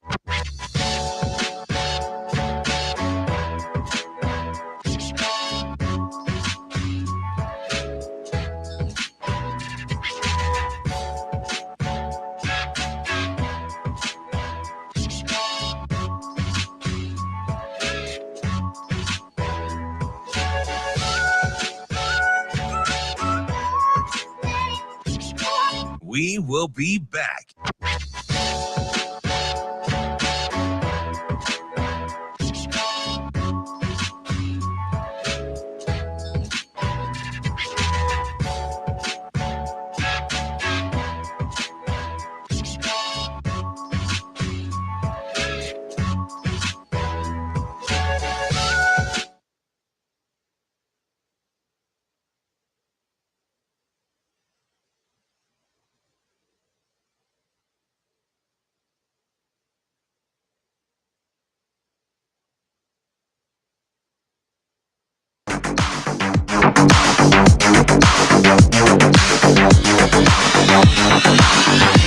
You're listening to Hurrdat Sports Radio. Good coaches are good teachers. You know what I mean? So they're able to absorb information, and then they're able to put it in different buckets, and then be able to get their guys to play. And so the first thing you know about John is when we were talking defense, you know, he was just putting it in buckets. And again, that goes back to the experience. Oh, it's just like this, no problem. It's just like this. It's just like this. So really made us all feel comfortable about the way he's going to teach, and really it just comes down to terminology. This is how we say it here. This is how he was used to saying it. And one of the first things he did was say, hey, instead of having, 30 plus guys, 40 plus guys learn his wording and how he used to say things, like, I need to learn the way we do it here. And so again, you got a guy who knows a lot, but he's humble to the point of like, hey, let me see, let me hear, let me do how we do things here, how we can advance the guys here and roll. So it's it's really neat to be around him, his thoughts, but he's always keeping it of how we do things here. Halfway through the show here on Hurrdat Sports Radio, AM 590, ESPN Omaha, ESPN Tri-Cities. We're live on Twitter, Facebook, YouTube. That's DB. I'm Ravi, Lulla, and I'm reminding you to go to hurrdatsports.com to order your Hail Varsity Yearbook for 2024. Exclusive interviews, position breakdowns, one-of-a-kind photos, and much more. You'll get an inside look at the 2024 season. Hurrdatsports.com is where you order your copy now through August 11th. Joining us now is Andy Kendy from KETV. What's up, AK? Morning. How's it going? Happy New Year. Yeah. So I told Ravi, and it's for multiple reasons, but primarily even if I didn't have a child, Like, this is like my favorite time of the year. It's better than holidays. NFL's in training camp. Colleges are starting. Like, this morning was a good morning, AK. Yeah, everyone's undefeated, right? Everyone's undefeated. Hey, you know what's fantastic? Yeah, right. Oh no, I thought it was cool because real time when Coach Butler got hired and Coach Rule was out of town and they were busy trying to do interviews. I said to Ravi, because I wasn't sure, I said you'd hope that Coach White had a ton of say-so because it's his defense. Like, he knows the most. But how cool is it to hear how it played out and that Coach Rule actually allowed his hire to do his job with some insight, obviously. I'm sure he just didn't turn him loose rogue, but to have him come back and say, hey, I think we got one. Like, I think we got a guy. It's to listen to Coach White explain how he got a chance to pick Coach Butler's brain and vice versa was interesting to hear it play out because it's not like that everywhere. No, I agree with you. And I thought the soundbite you played just coming into this was really telling. It really stood out to me yesterday when Tony said that, because we got the impression at media days that, that Rule has known Butler for a while, and he has, no doubt about it, which gets him into the pool of candidates. But I think the thing that really stood out yesterday is that Tony White needed the seal of approval to whatever candidate came in. Yeah. And when Tony said, yeah, Coach, I think we got the dude. I think this guy could be the dude.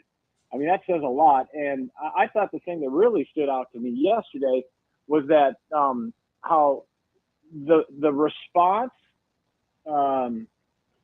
to losing a staff member when they did was about as mature of a response of a college team reacting to something that could have been such a negative that I've ever seen. And it goes down the line. Yep. I mean, it goes down from the top to the players. I mean, we talked to Tommy Hill yesterday, and you could tell he was crushed to lose his position coach. But in the same token, he pivoted and says, this guy can help me. This new guy can help me. John Butler can help me get to the NFL and make our team better. And I thought that was kind of a cool response. And not only that, on the flip side, to have a coach come in who's worked in the NFL saying, who could be, bigger than his britches, say, you know what? They're not going to adapt to me. I'm going to adapt to the team and the terminology. I'm going to put my head in the playbook and learn their terminology because, when it boils down to most football stuff is the same. It's just called, it's just what language are you speaking? And so to have Coach Butler come in and say, hey, I've got to dig in and have me learn and have one guy learn it rather than have 30 guys learn my terminology. I just think it was a mature response to what could have been a very disastrous situation. And now, you can spin it in, this could be a positive for these guys. Yeah. Yeah, Andy, it's really interesting because it goes right into the conversation that I don't know if you heard the conversation DB and I had with Rule at media days, but he talked a lot about having emotions without being emotional, right? Like your Tommy Hill example, obviously, he had a relationship with Coach Cooper and enjoyed him and liked having him as his position coach, obviously, but is able to remove himself from having an emotional reaction to the new guy based on the filter he was working it through. Like the fact that there was no panic in whether the coaching staff, the players, anything is kind of incredible considering the timing of it. Even in the hire where Coach Rule doesn't just like, hey, I know this guy, he's good, let's just bring him in. But having the patience to be like, no, Tony White, this is your defense. You talk to him, see if he's a good fit. The whole thing just kind of blew my mind. Yeah, I agree. And, credit to you guys. Your interview at Media Day was fantastic with Coach Rule. And he does, and remember that, Coach Cooper is one of Matt Rule's best friends. Right? Yes, yeah. That's the thing. So much together, Yeah. I mean, just think about that. To tell one of your best friends, hey, man, we got to pivot here and, have Coach Coop say, yeah, we got to do what's best. And, and Coach Coop says, hey, goes to his best friend and say, hey, I'm resigning. And have Matt Rule says, okay, yeah, I accept that resignation and I'll still love you, but we got to move on. One of those deals. I mean, that has to be tougher than tough for a head coach to do that. And then to pivot to do what's best for the team and say, hey, I know this guy. he happens to be staying at on vacation a couple blocks down. Let me engage the conversation and see where we're at, bring him in, and then have the ball start rolling. I thought it was a really, really positive response to what could have been a very negative situation. And the other thing about the emotional thing, I'll take a step further. Yesterday, I think Sam asked Coach Rule about emotions in terms of playing time, deciding repetitions during camp as we start revving up. And he says, you can have empathy for guys, but not sympathy. Yep. I thought that was interesting to say. And I thought that really stood out yesterday with Coach Rule, because he's like, think about it. You go down that running back room, got options galore. Who's going to get the reps? Is it going to be, Ramir Johnson, Emmett Johnson, Gabe Irvin, whoever, Quentin Ives. But he says basically, you might be number one on one day, and then the next day you're going to be getting the 3 reps. You just have to keep fighting, and that's what makes this time so fascinating as we move forward. And not only that fans could get a window into like a peek behind the curtain Saturday, which I think is interesting. And I also thought it was interesting too that Matt Rule came out in his opening statement saying, "Hey, we don't normally do this. We don't normally." We've never done this, and we'll never charge for something that was normally free, like Fan Day. But he says this is a new thing. This is an open practice, but we're going to charge for it because it's NIL. We have to evolve and have basically a fundraiser. So that's what they're doing Saturday with this open practice. And I think, that evolution into the modern times, I mean, I've been so impressed with Matt Rule, whether it be, audio communications and the helmets that we talked about yesterday, and how there always seems to be one step ahead of the curve. Let's just hope it translates to wins in the fall, because right now they're doing everything right, knock on wood, but we'll see. We've been down this road before, but they have set themselves up for success. AK, maybe you're not, because you're kind of breaking down Coach Rule's command of feelings and thought processes, but are you surprised that they're so open about they as a staff needing to elevate their game as well? This clearly isn't about the players. There were some holes in their games too that they want to get better with.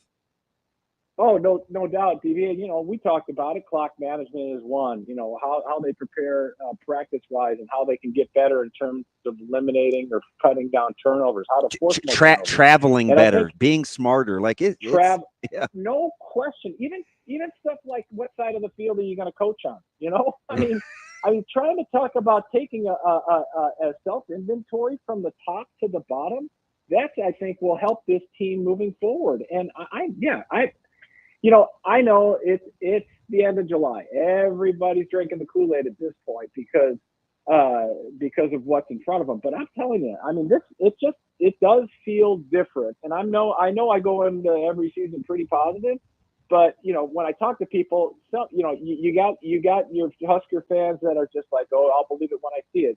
But you guys have seen it. They carry themselves differently, and we'll see if it results to win in a conference that is as tough as we've ever seen. Yeah, that's Andy Kendy, KETV. AK, we appreciate it as always. We'll talk again soon. Thanks, fellas. Have a good week. Thanks, AK. Coming up next, we'll wrap up hour number 2 here on Hurrdat Sports Radio.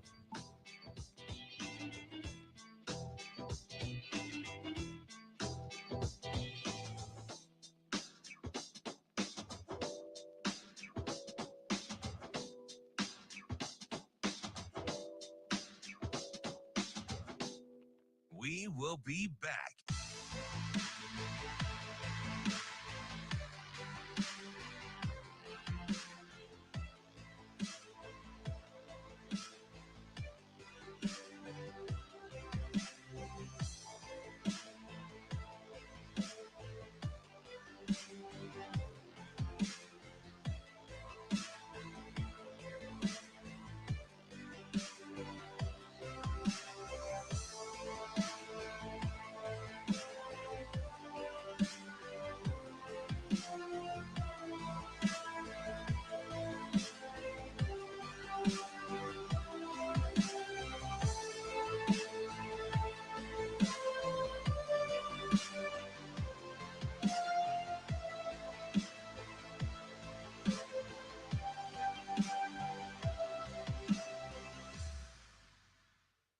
will be back.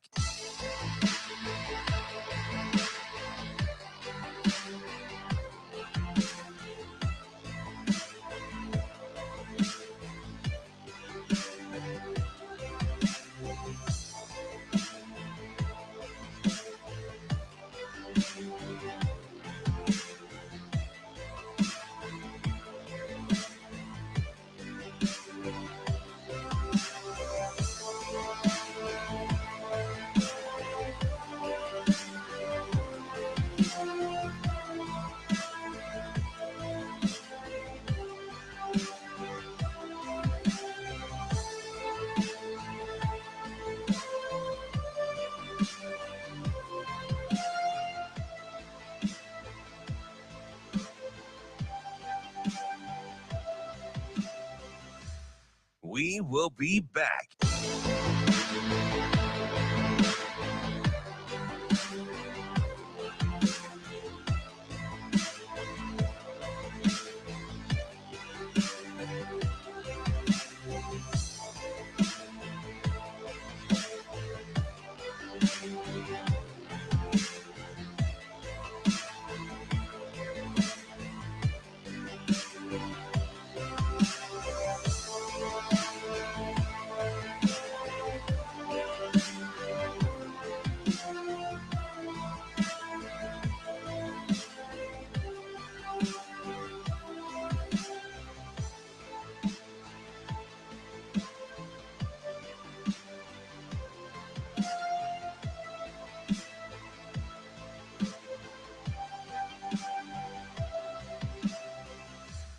We will be back.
You're listening to Hurrdat Sports Radio.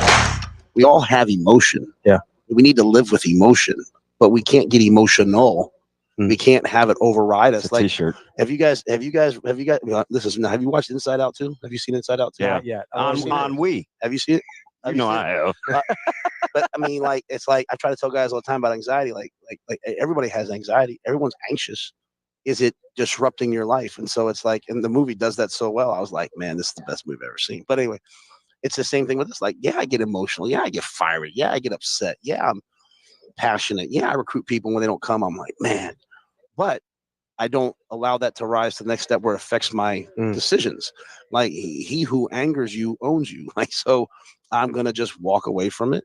And as I told the team, my message to the team all the time is when you get adversity, don't just get through it.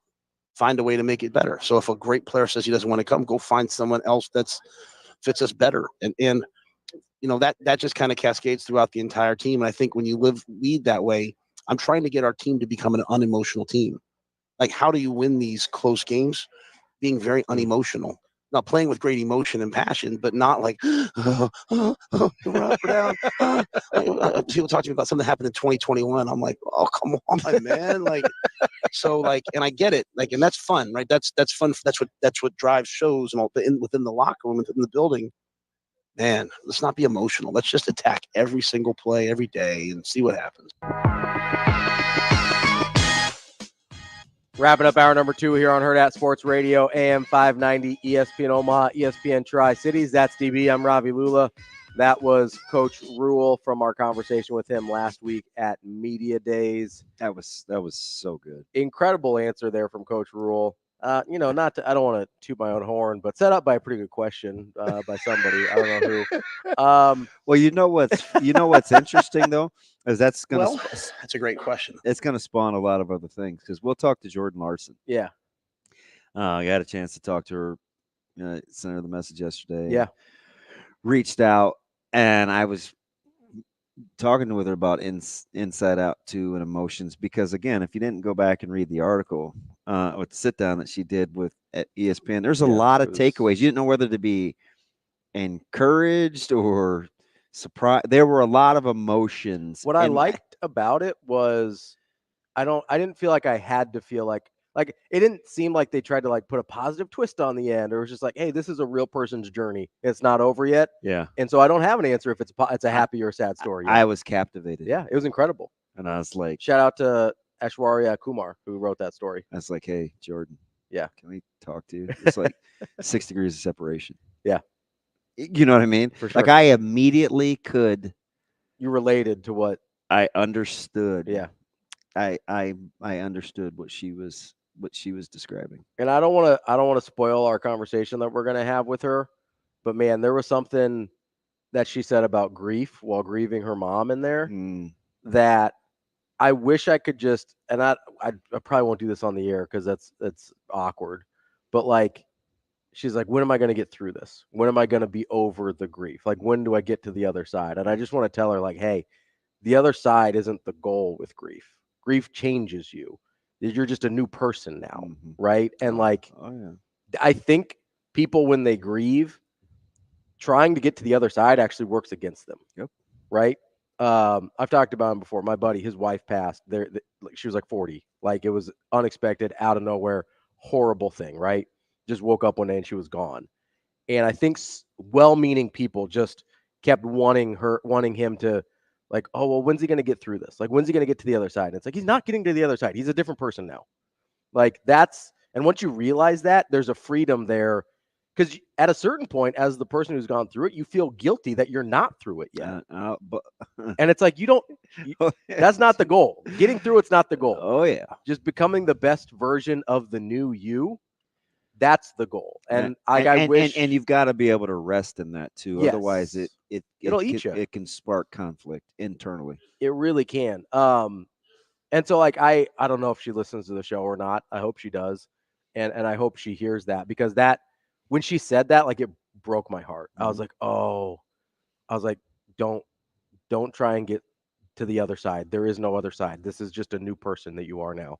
And I hope that she finds, it seems like she's found some sort of peace, but we'll talk to her. I'm excited to have that conversation with her, and I really appreciate the vulnerability she showed. Yeah, in that article. That's what drew me in, of just being real. And we got a couple big ones. We're going to talk to Matt Davison on Friday. Yep, and get the 1890 perspective, the scoop, and kind of what they're after, and the day that August 3rd could bring. So yeah, I'm excited about. We've got some good guests coming up, some good shows. But before we get in too deep on some of that stuff, I need Too Deep is a good movie. It's also a song by Sum 41.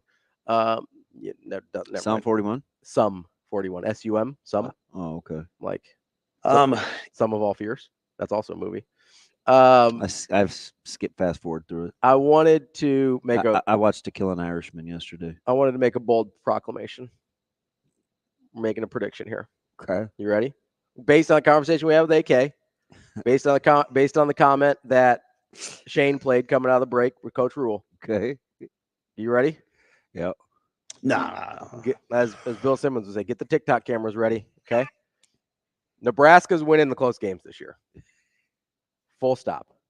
They're winning the close games this year. You don't navigate the Evan Cooper. Like, the Evan Cooper situation was like 3 weeks ago. It feels like it happened a year and a half ago. Yeah. It's over. It's done. There is no panic. There was no distress. There was no, to quote Coach Rule, there was no, what are we going to do? There was none of that from the players, from the coaching staff. It's just, what's next? And we hit adversity. We don't just get through it. How do we get better? And he's modeled the behavior on multiple occasions now. Yes. But this was like a big one. Oh, it was huge. But the players also saw how he dealt with Trev too. Mm-hmm. So twice now so in the offseason. So he has a relative. He's like, hey, look, guys. Hey, this was my boss. This was the guy that brought me here. That I said in my opening press conference was one of the reasons I'm here. Yep.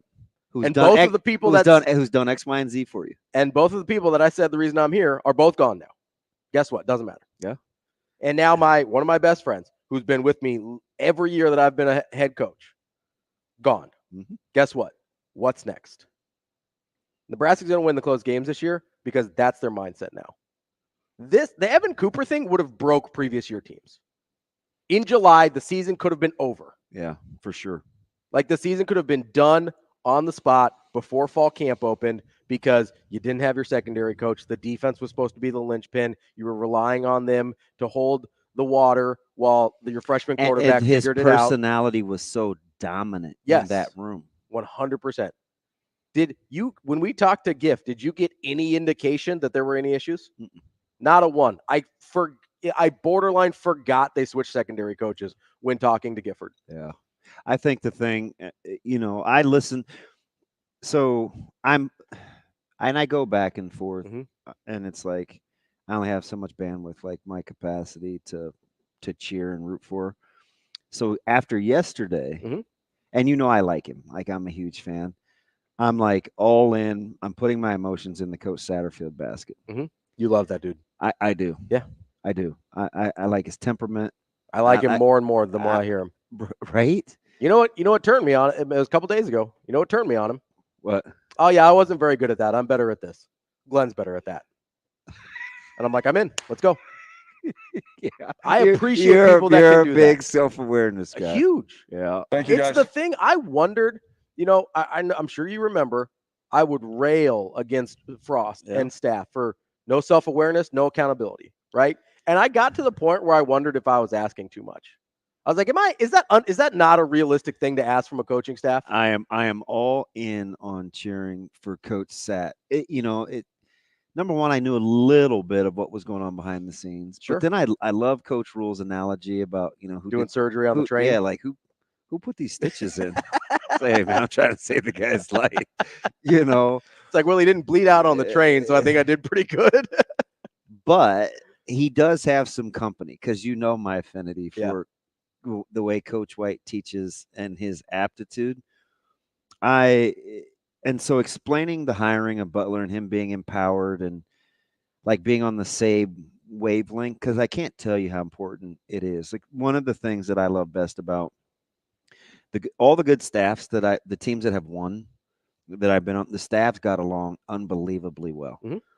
And whether that necessarily means hanging out, it was the level of respect that you have for one another that lets you work together, receive input, not care whose idea it was.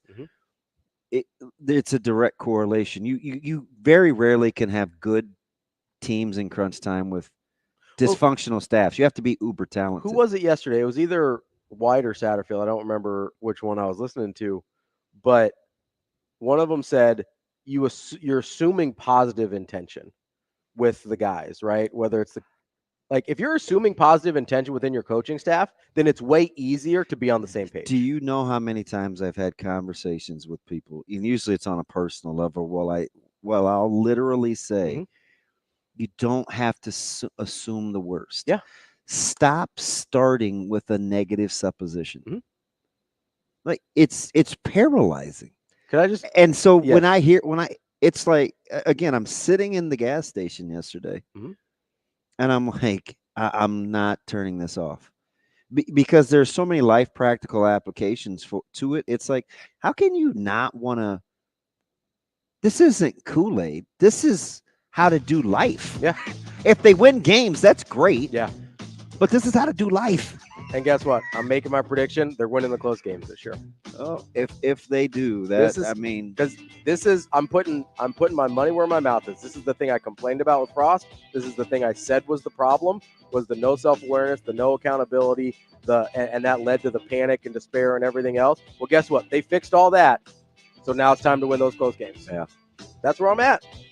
I'm putting it out there. I ain't mad. They will be above 500 in single score games this year. I am not mad at you. Coming up next, Mitch Sherman from The Athletic here on Hurrdat Sports Radio.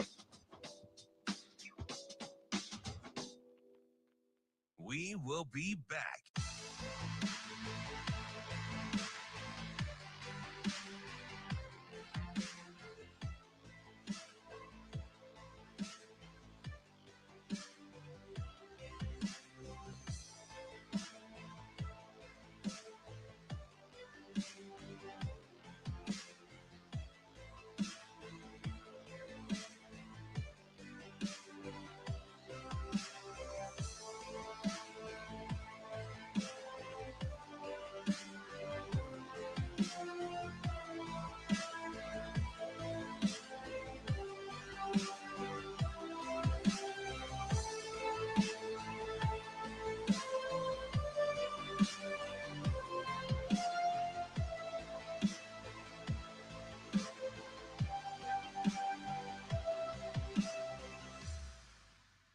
We will be back.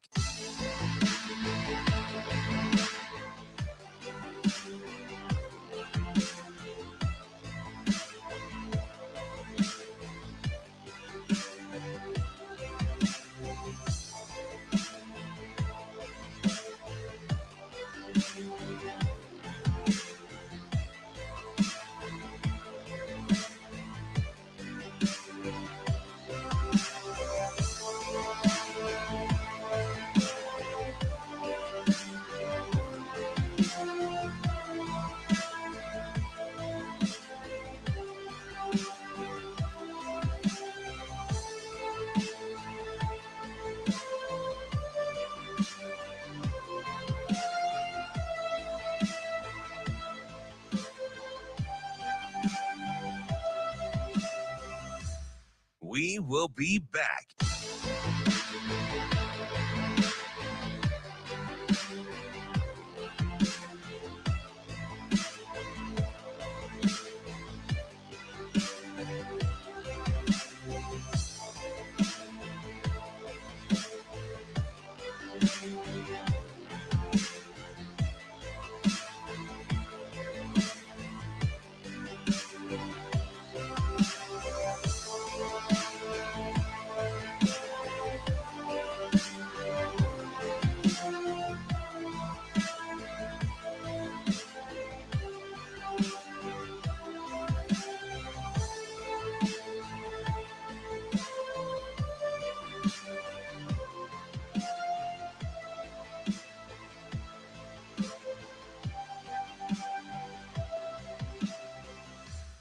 We will be back.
You're listening to Hurrdat Sports Radio.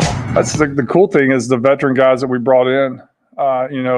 When we were recruiting those guys, Isaiah and Jamal, we talked to them about being big brothers, and I think they really embraced that role. And I think the younger receivers have not looked at them as, I'm not going to get on the field because we have older guys. They've looked at them as big brother types, and I think they've done a really nice job of mentoring the young guys and teaching them how to practice, teaching them how to work, teaching them how to be pros. And again, I think it's just going to play off each other because there's great competition in that room. Kicking off hour number 3 here on Hurrdat Sports Radio, AM 590, ESPN Omaha, ESPN Tri-Cities, KFOR in Lincoln. Live on Twitter, Facebook, YouTube. That's DB. I'm Ravi Lulla. We are joined now by Mitch Sherman from The Athletic. What's up, Mitch? Good morning, guys. How are you? Mitch, how we doing, buddy? Doing great. Doing great. All right, month Mitch, from the start of football season. I felt like I learned so much from you in Indianapolis in just a 20-minute side session. I'm like, I left that conversation. I'm like, well, not only do we share some things in common, this part we don't. I'm like, that guy's pretty bright. Well, the feeling was mutual. I walked away having learned a lot from you too, Damon. Wasn't that crazy? We're just having this conversation in the middle of all this other chaos. I don't even know how we got started on it, Mitch, but one of the things I do like about you is you're guaranteed to spark some kind of thought. Like, I'm like, let me ponder that for a bit. Well, it's good. That's good to know. I would rather have it be that way than the opposite. Like how you walk away from a conversation. Like, man, God, I hate that guy. Nah, it's not that. Had a few of those too. Not with you, man. But so I wanted to hop in. We played that Satterfield cut on the way back in here, and we've kind of heard from him a lot in the last week or so. He was on Sports Nightly last week, I think. Mm-hmm. Obviously, we heard from him yesterday, and like he seems a little different to me in terms of his demeanor than he was last year, and he seems genuinely excited to be back coaching tight ends and to have Glenn coaching quarterbacks, and part of me is just sitting here thinking, I wonder how much he actually wanted to coach quarterbacks last year. Does that ever cross your mind? Like, it didn't seem like he enjoyed it all that much. Well, it was tough to enjoy, I think, in those circumstances. And I mean the circumstances that unfolded as the year went along, not the circumstances that he faced. I think it maybe would be interesting to compare how he sounds right now versus what he sounded like a year ago at this time when Nebraska was getting ready to open camp and didn't have any good reason to know that it was going to turn the ball over 31 times. So when you got into, you remember the Satterfield from October, November, and he was beaten down at that point because he'd just been through, everybody on the offense had just been through so much. And I mean, it's got to be like a coordinator's worst nightmare, one of their worst nightmares, to have to change your offense in the middle of a season. Like if you have to do it in the spring because of personnel issues or whatever, okay, but not after 2 games of a season. Say, all right, we're changing quarterbacks and we're going to change the whole way we go about running this system. So you got to remember what he sounded like, I think, in early August last year. And I think he was pretty energized and excited at that time to coach the quarterbacks. So where would you put like this ability to reflect and kind of their whole self-awareness and how they're consistent with the managing emotion messages? Is it the first close game they win? What kind of barometer do you think you'll get knowing that, okay, this is the practical application of all the descriptions and examples that they've given over the past offseason? I think that there's a lot riding on how's it gonna look after they win a close game, or you could flip it and say, what's it gonna look like if they lose a close game? I mean, the season's not over if they lose a close game somewhere in the first month, and how they react to that, I think, is going to say just as much as what we're hearing right now. I mean, this is all, and this is all very real. Everything that we're hearing from the team, the confidence, the leadership that we see. I was struck on Tuesday as the players met with us in the media, and it was just like one guy after another who's a strong leader on this team. There were 12 out there on Tuesday, and there were some who we didn't hear from, and then there were the 3 that we heard from in Indianapolis, and they all have some version of like the it factor. I don't think that in recent years Nebraska's been that deep with its leadership. Like they can go 15, 16, 17 players strong that I think you can turn to in a moment and say, okay, you're up. It's your time to get it done. And you can expect that they're going to produce. So that's all very real. Like what we're hearing from these guys right now. This is not like being done with trick shots and mirrors. But when it all kind of hits the fan in September or October or November, whenever that moment arrives, how they react to that as a team, I think, is when we're going to really know the direction this season's headed. Yeah, Mitch, it's interesting you bring up the depth of leadership, right? Because we've heard the coaches talk about how deep the team is, and I always assume we're talking about depth chart, right? In terms of, you can go, we heard Ben Scott tell us, our two deep on the offensive line is incredible. And we heard Ty Robinson tell us, I think we got 8 to 10 guys we can play on that defensive line. And so that's where my head always goes. But then I also remember that when we talked to Coach Rule last week, he goes, yeah, I could have brought 10 different guys here from our defense. Yeah, he said this was the most difficult year he had in picking who to come to media days. Yeah, I had a conversation like in the middle of the summer with Keith Mann about, hey, who are you taking to Indianapolis? And it was like, well, we could go with this guy or this guy or this guy. And you just kind of have to, I think the reason they went with the 3 that they did, and you could have added Bryce Benhart to that group, is because he wanted to reward the players that he viewed had an opportunity to go to the next level and then chose to come back. That's not the case with all of the leaders on the Nebraska team. Like, I mean, take Ramir Johnson coming off of an injury. I mean, like the clear best case scenario for him was to come back. It doesn't take away from his ability to be a leader or someone who would have been a great candidate to take to Indianapolis and put on the stage for everybody at media days, or Jamari Butler. Like, great leader, great story. But it was the best thing for him to do, to come back and play another year and put 12, 13 games, 14 games, whatever, more on film. The ones who went to Indy, Gifford, Robinson, Scott, like those guys were in positions where I think they'd be in training camps right now, unquestionably. And they chose to come back. And I heard Isaac kind of give his explanation for that, for why he wanted to come back in the Chasing 3, the latest one that came out on Tuesday night, and that was really interesting. I'd say go check that out, people. Yeah, if you haven't heard that, bunches. Leadership definitely mattered, didn't it? Yeah, and like the specifics of his situation and what it was about his past and his family that made him say, no, the time is not now. Like, I have something I still need to do in Nebraska.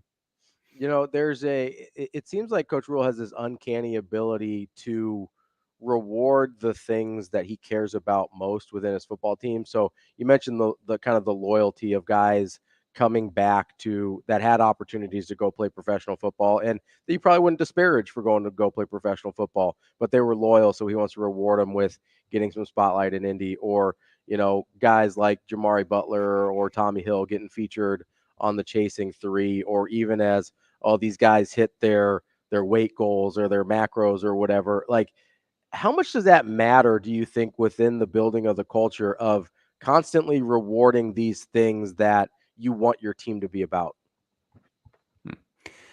I mean, it's like reinforcing positivity. You have to find a way to do that.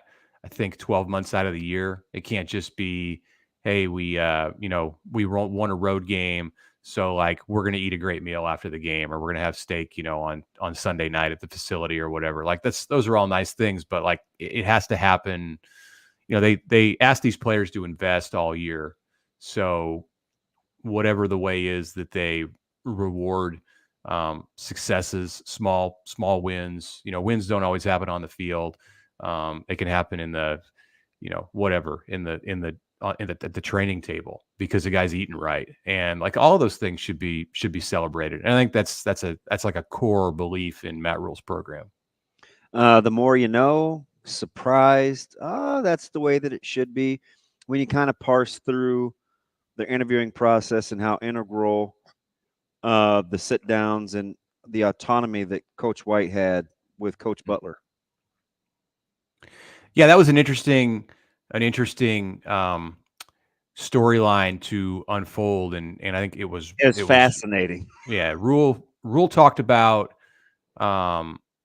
Tony, and these coaches don't get a lot of time off. I remember going in and talking to Tony White in February as they were in the lead up to spring practice, and we sat down in the football offices, and I made the mistake of asking him a question about just kind of like a small talk, like as we're sitting down, hey, have you had a little bit of time to relax? And he was like offended by the almost by that question. Like, I'm not relaxing, man. Like, we got work to do. This is an important time of year. Like, I'm thinking, oh, okay, recruiting just got done. Like, there's nothing going on so much for you guys to do with coaching. And he's like, no, we're busy. We're scouting, this and that. Well, the only time of year where he does get to relax is for a couple weeks in July. And it's important for the coaches to unplug in that time, get away. And that was when this Butler thing happened, right in that time where he's got his one little break in the season. And he put down what he was doing on vacation and looked at candidates and talked with Butler. And I think in a lot of cases, if you're hiring a secondary coach, this is maybe overlooked because we just have maybe come to expect this with Matt Rule. But if you're hiring a secondary coach as a head coach, how much influence does a normal head coach or a head coach in a normal situation, especially if it's July, let the defensive coordinator have in that decision? And it sounded like Matt Rule really, really leaned on Tony White, his help and his input in that spot. And it just tells you, like, Tony White is the defensive coordinator of this team, but like maybe a better description for what he is he's the head coach of the defense. Yeah. And he knows the most. So to concede makes sense. Well, kind of, but it's hard. A lot of times we don't do that in positions of leadership. Hard to let go of the wheel. It's like, well, I know you know more than me, but do you know what I like? Well, the head coach is the one whose head is on the line. Like he's got the accountability. And if you hire someone who turns out to be the wrong fit, it's not on the DC. It's on the head coach. So that's, I think, why you see people, and there's like an egotistical factor or whatever. But that's why I think in most cases, if a position coach is being hired, like, the coordinator might like get the final whatever. You're going to get to talk to this guy before we make it official. Fine. But like being involved deeply in the process, it's not always the case. We're talking with Mitch Sherman of The Athletic. Mitch, I wanted to switch gears here to a piece that you just put out. If you could start putting these out like a couple hours earlier so I could read them before we talk to you. We usually do. Yeah. We're usually posted by 5, 6 in the morning. Sorry. This one went up at 8 o'clock today just because it's Mitch. Yeah. No, all good.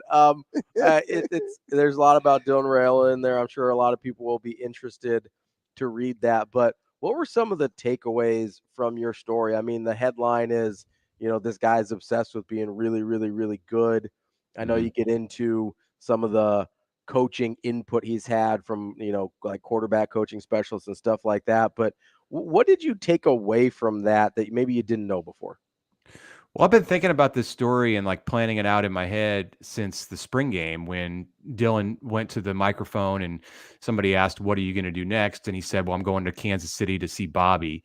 And, I'm like, Bobby Witt, what? What's this guy? Why am I immediately? No, it's Bobby Strope, the trainer who you saw on quarterback last year with Patrick Mahomes. And he puts Mahomes through all of these like crazy flexibility exercises. I don't know. He hangs upside down and does weird stuff, but obviously it works. And, we know the quarterback who Dylan Raiola like patterns himself after and idolizes, wants to be. You can see it in really every aspect of his game and his life. So it's natural that he's going to seek that out. And, he has resources that are not available.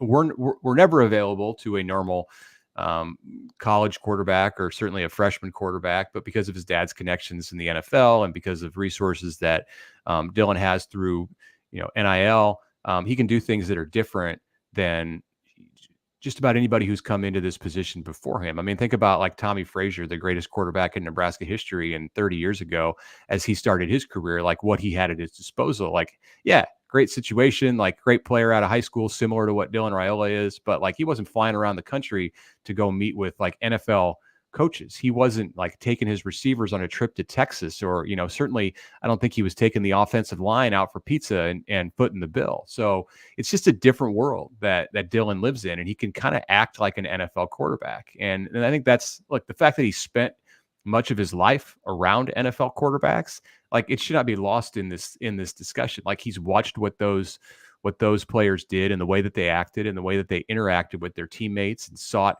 help outside of the facility. And he's with his dad's help has patterned himself in that way. So that's kind of what I went into the story wanting to examine. And then, the final touches yesterday we're talking to some of his teammates about how they viewed him. And I think that's a big thing that could get lost too. Like, you could do all of this stuff and you still might not be able to connect with your team. But there's been an emphasis on his part also in fitting in. It would have been easy for him not to fit in because he was by far the most high profile player coming into the program. Like, I asked Teddy Prohaska, like, when Dylan committed to Nebraska and signed with Nebraska, and like all of the conversation was about him. How did that sit in the locker room? Like, did you guys kind of look at this and go, all right, this guy's going to have to earn his stripes? And he said it was never really too much of a concern because we knew him from the various recruiting visits that he'd made to campus. And then as soon as he got here, there was a humility about him where he wanted to do whatever he had to do to fit in. And he understood, kind of where his place was, and that if he was going to be a leader, it was going to have to be earned over time. Man, Mitch, you took the question right out of my mouth, because I was just going to ask, with the amount of attention that he got, it would have been really, really easy for any amount of, I don't know if resentment's too strong of a word, but it's really easy within a locker room where it's like, hey, we've been putting in this work. This guy just showed up here and he's all anybody cares about. Like, that can, especially 18, 22 years old. I just think I go back to what we talked about, though. They got the temperament in the quarterback room right. Yeah. And it matches I'm telling you. Which is, I think, I think one of the quotes in your story talks about how, and I can't remember who it's from because I was trying to just go through it real fast, but I think one of the quotes was about how Dylan's personality matches Donnie's, and that's not something I would have expected, that this kind of, almost, I don't know if grumbly's the right word, line coach is the same mentality as this super highly touted 5-star freshman. Like, did that kind of catch you off guard at all? Well, I mean, I don't think that's the Donovan that they're talking about here. Sure. They're not talking about the guy. And look, it's his the picture that he presents in front of the public is different now than it was 2 years ago when he was in his first season at Nebraska, and he was a first-time assistant coach and had never really been put in those positions before. We started to see more of his personality as in part because I think Matt Rule empowers his guys to be able to do that, and then two, because he's just gotten more comfortable in that role. He's always been the same guy, like behind the closed doors with his linemen. And well, first of all, he's extremely fiery at practice. Like, you walk out there, you better have your earplugs in, or I hope you're not like planning on like a live video of Donovan Raiola at practice would not be good. I mean, it'd be good if you want to know what's really going on, but it wouldn't be good like to put on your show. But you get even deeper with him. And not that I've seen this, but the linemen talk about it. You get behind closed doors, and Teddy Prohaska was the one who was talking about that quote you referenced about their personalities. And he said, we go over to Donnie's house, whatever, for a meal, and you see the real guy, and or at least the real guy in that situation. And I think that's what he means when he says that their personalities are similar. I don't see in Dylan necessarily the fiery side of Donovan that we've seen at practice. Now, as his career gets going and he gets out there and he matures and gets older in this program, you'll probably see some of that come out. But I've not seen that to date in Dylan. I remember this was probably, and you can speak to this post article because you know so much, but I was speculating in April and May. I said, the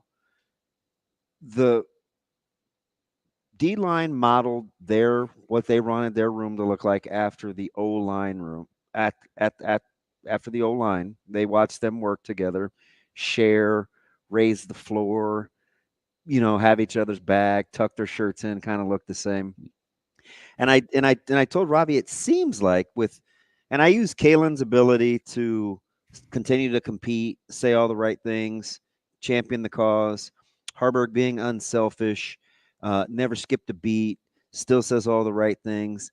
And then with Raiola's charisma and people wanting to be around him, I felt like it was important. I said, when your O-line room, that room is good, and the mentality in your quarterback room is right, so many other things go better for your football team in general. And it just seems like the mentality in the quarterback room is right. Yeah, I mean, it looks that way right now, and I think they found a coach who can devote the right amount of time to massaging that. There's going to be hurt feelings at some point. There's going to be poor performances, right? They're not going to. Dylan or whoever is out there is not going to. There are going to be some turnovers. Like, we've made this big emphasis about how they can't turn the ball over. Like, it's going to happen. Like, defenses are going to make plays. And we'll see, much like we talked about earlier with, like, I want to see how this team reacts in a tough spot, in a close game, after a close game, whether it's a win or a loss. I want to see how this quarterback group reacts when, when the public is questioning why a decision was made or whatever it might be. And I think they're set up to succeed in that spot because of what you talked about with the temperament and the mix of personalities. But it's all got to play out in front of us before we kind of can put the final verdict on that. All right, Mitch, real quick here. Got about a minute left. We were having this discussion yesterday about best quarterbacks in Nebraska history. We gave Tommy Frazier, Turner Gill, Eric Crouch, and Jerry Taggy as the top 4. Do you have a candidate for 5? Okay. Well, I'm just going to say Adrian Martinez.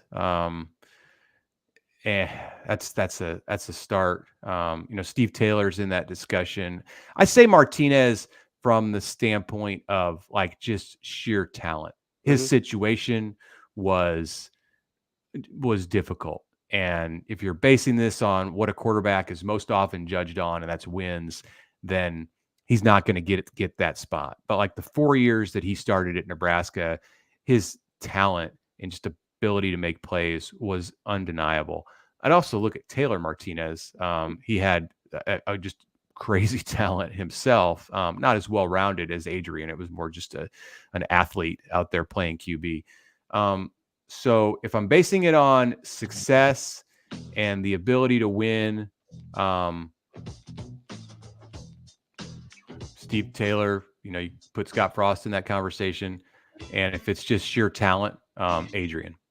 That's Mitch Sherman from The Athletic. I appreciate you letting me put you on the spot like that. Mitch, we'll talk to you again soon. All right. Thanks, guys. Thanks, Mitch. We will be back with more Hurrdat Sports Radio coming up next.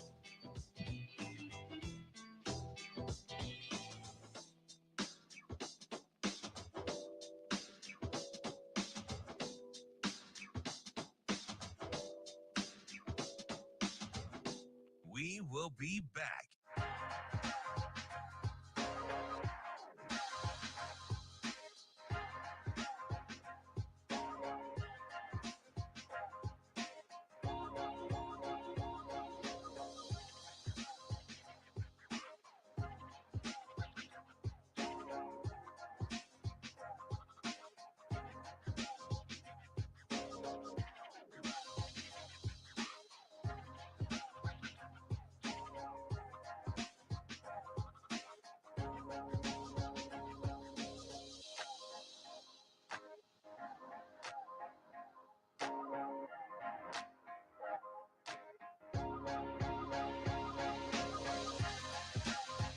We will be back.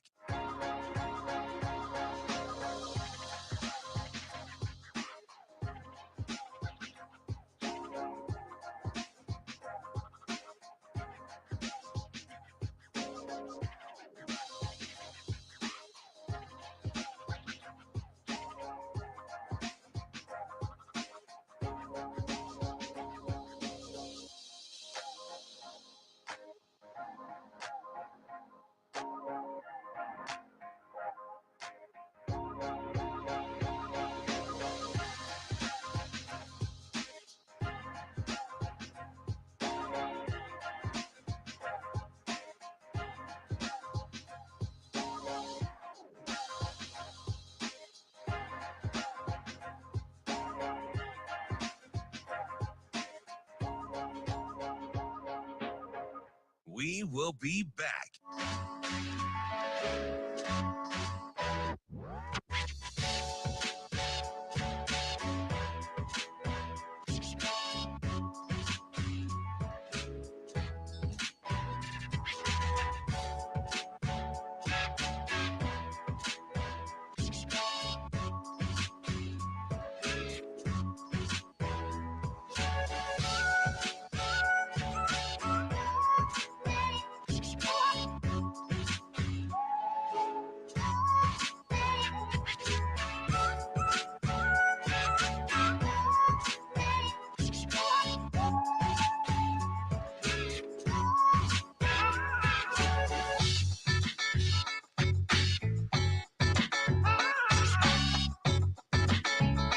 We will be back.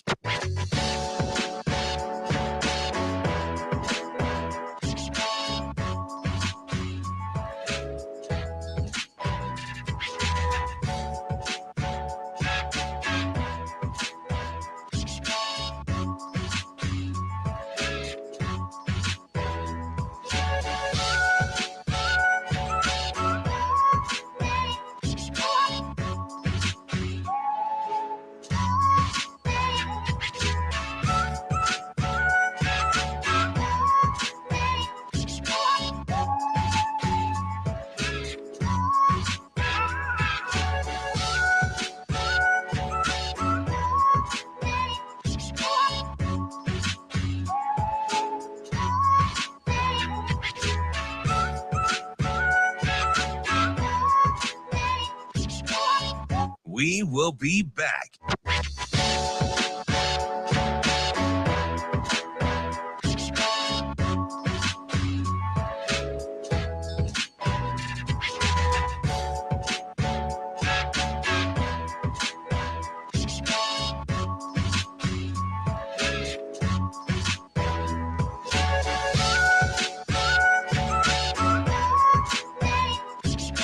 We will be back.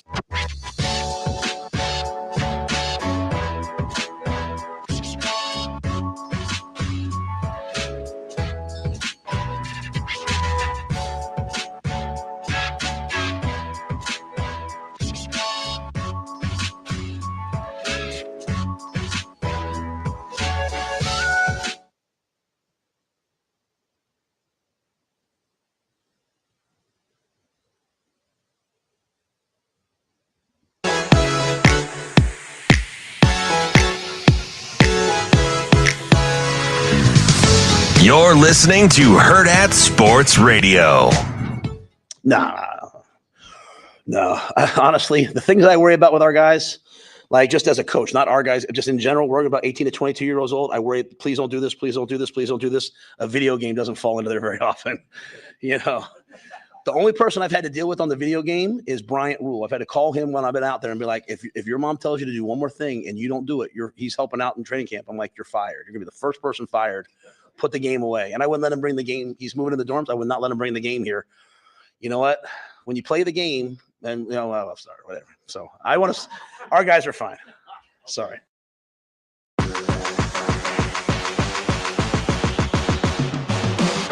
Welcome back to Hurrdat Sports Radio, AM 590, ESPN Omaha, ESPN Tri-Cities. We're live on Twitter, Facebook, YouTube, also on KFR and Lincoln for this third hour. And we're brought to you by our friends at the Team Jack Foundation. Make sure you get to teamjackfoundation.org to get involved with their cause, which is finding better treatments and one day a cure for childhood brain cancer. You can volunteer, donate right on the page, see what events are coming up, and see what projects they're getting involved with. That's all on teamjackfoundation.org. I tweeted out my picture of Inside Out 2.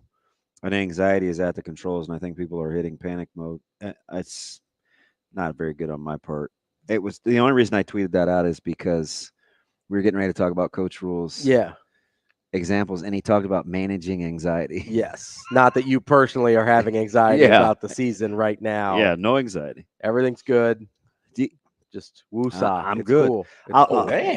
So the first hurdle down, I was overly concerned about the living situations with roommates to move. Okay. Especially for the young guy, because they're creatures of habit and they don't know a ton. Sure. So then you drop them in a new deal, like, because they didn't even give them a list of what to pack. Mm-hmm. Hey, you'll need this, this, this, and this. And he's like, yeah, I'm just going to ask some older guys. And so I asked him, I said, hey, who's your roommate? He's like, you'll never believe it. I said, who's your roommate, man? I thought they were going to stick him with some lineman or something just to make him uncomfortable. Because that's kind of what they do. But everything's strategic, right? He's rooming with Jalen Lloyd. There's probably some familiarity there. Which they wouldn't do that just because of the West Side thing. Yeah. Because that's just not there's always some deeper. That's a little shallow. Yeah, there's always something deeper. It's like, they're West Side guys. I'm sure they'll be fine. Than that. Yeah. So hopefully it's how to accomplish things as a youngin. Young guys playing early? Yeah, because, look, I don't know about that, but I just know that, like, Lloyd knows how to he knows how to stay on his business as a first-year guy. So I'm hoping that behavior gets modeled. I'm gonna say it's how to get on the field early.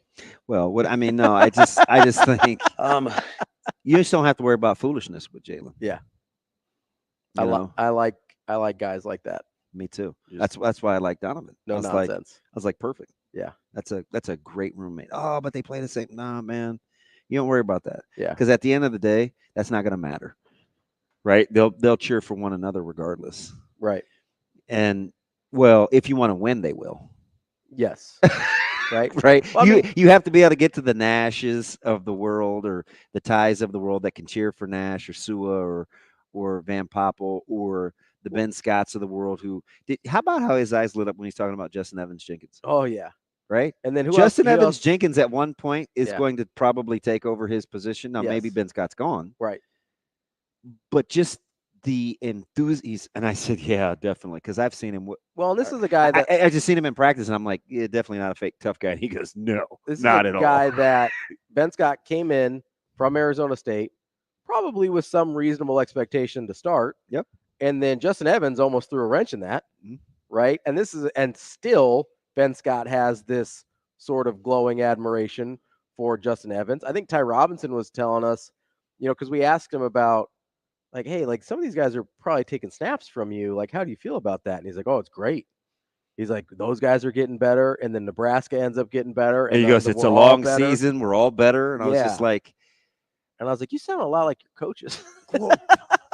So I never knew how to say it. But what I always would say is when you can cheer for your teammates and it's at your own expense. Right. That's when the magic happens. Well, because you talked about this with your experience in the running back room. Yep. Right? There were a lot of really good running backs in that room. Yeah. There were a lot of dudes. I mean, Foreman had to cheer for Hess, right? Yeah. Jamel had to cheer for Terrell. Like there were a lot of dudes. Kareem had to cheer for Tony. It's just. I mean, Brooke had to cheer for Tommy. Yeah. It's just. Tommy had to cheer for Brooke. Yep. Like there is I don't want to give too much praise here because you know how I feel about Brooke. But like I get a little bit of that from Heinrich Harburg. Oh, how about so the thing that I love about number one, like he was probably the only player because I spent most of my time with Noddle in the lobby in Wisconsin. I think that was Madison, right? Yeah, that was Madison. Heinrich was the only other guy like that because he was with his parents a good chunk of the time. So he's just kind of sitting down there. And I just like picking his brain. Yeah. Because of how unselfish he was. And I knew he didn't feel good. Yeah. Like, I mean, he was banged up for most of the year. And he just was a trooper. And I'm a huge fan. And now he's got this super highly touted freshman coming in. He knows he's probably not going to start. Yeah. But do you think that's affected the way he's worked? No, because he probably buys in to what Coach Rule tells him. He's like, hey, we're going to need you at some point. Yeah. Just like last year when you were third before Chubba got banged up in the fall. You were third on the depth chart, and you're just a few months removed from not even being allowed in the quarterback room, but you're still here and you're still working. Like there is a lot of humility, sacrifice. If I get better, we all get better there in Heinrich. That, man, that goes a long way. Just listening to you say those couple of adjectives is a lot why I think Coach Rule gravitates towards him. Yeah. Because what's Coach Rule always talk about? Humility. As number probably 2. Loyalty is 1. Yeah. Yeah. Yeah. Although when he recruits, it's competitiveness, but Sure. But it's all he talks about. Yes. Loyal guy. He's a humble guy.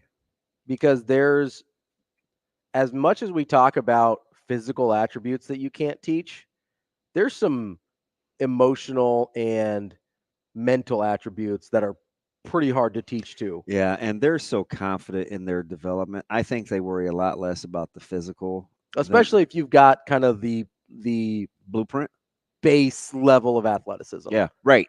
Right? Right. Like if you meet our benchmarks, whether it's, I know we oversimplify it sometimes. It's like he runs a fast 100, sign him up, right?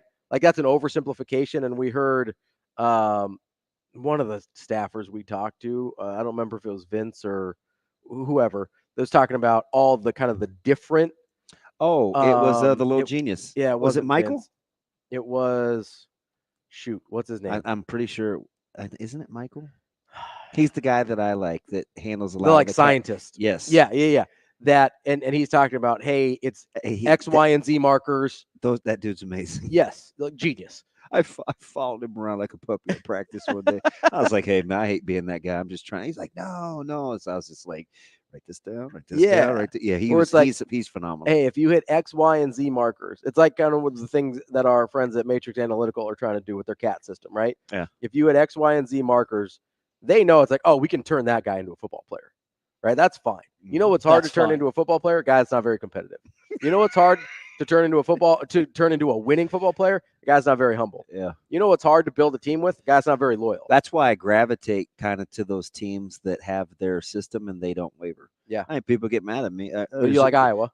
Yeah, I do. Because they know if they get guys, I don't know what their three things are. Yeah, but if they're in loyal, if they're in that bucket, yes, they'll do the rest. If they mark the check marks that they care about the most, which is why I brought the question up to Mitch about, like rewarding those things, whether it's loyalty, whether it's the, doing like not needing a babysitter, whatever your check marks are to make sure that, because let's be honest, 75% of the year, you're not actually playing football. Nope. Right? That's 9 months out of the year. That's 75% of the year. You are not playing football. That's a great point. Then you want to put in, the practice weeks and stuff. That's a great point. It ends up being about 95% of the year. You play 12 times a year. What's 12 divided by 365? It's not a lot. Yeah. Right? Yeah.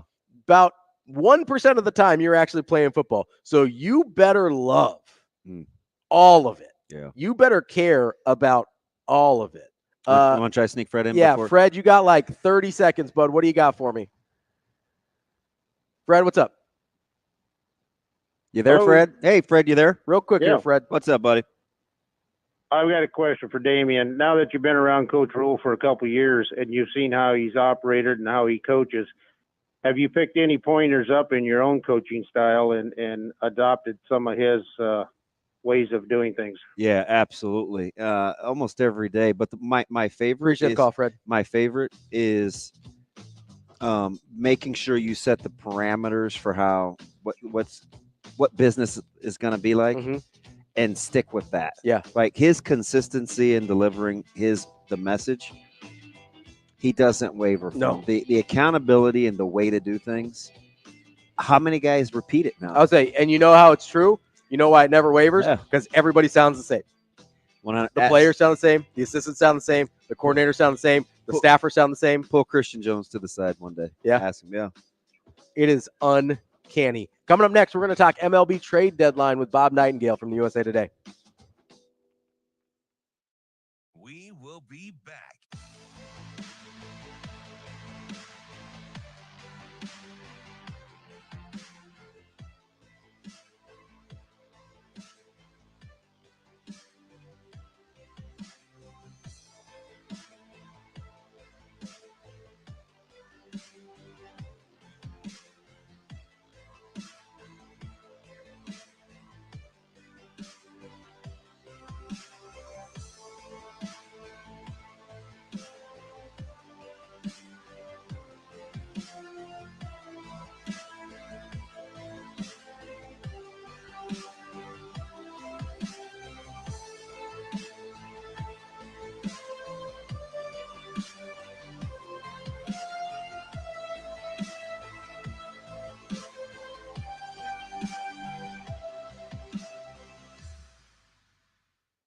will be back.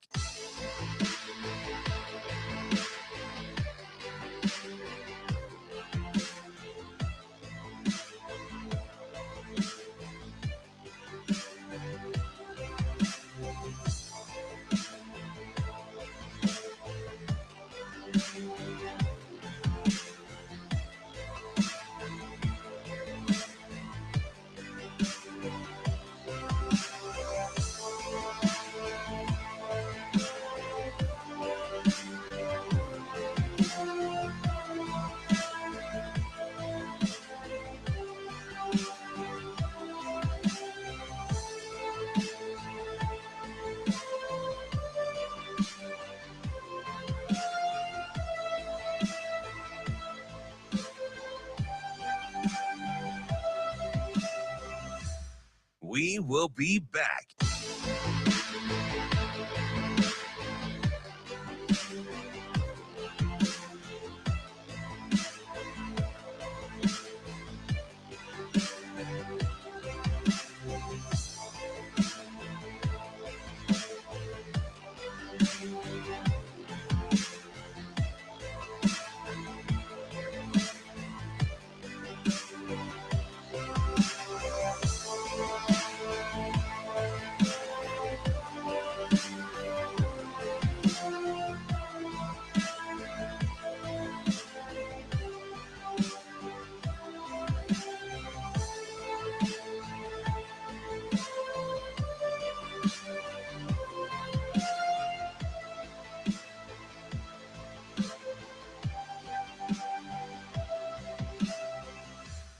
We will be back.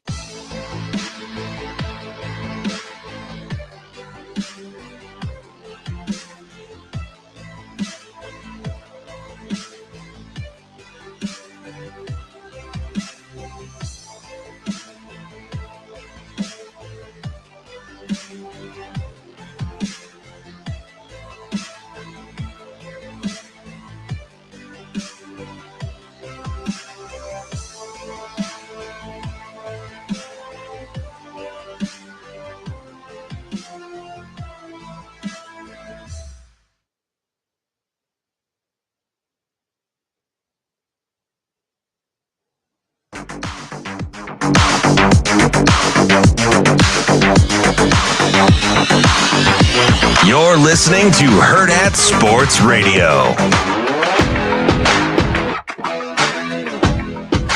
Wrapping up the show here on a Wednesday on Hurrdat Sports Radio, AM 590, ESPN Omaha, ESPN Tri-Cities, KFOR in Lincoln. We're brought to you by our friends at Union Omaha. Get over to unionomaha.com to get tickets for Saturday's match, August 3rd against Forward Madison FC, 7 p.m. at Werner Park.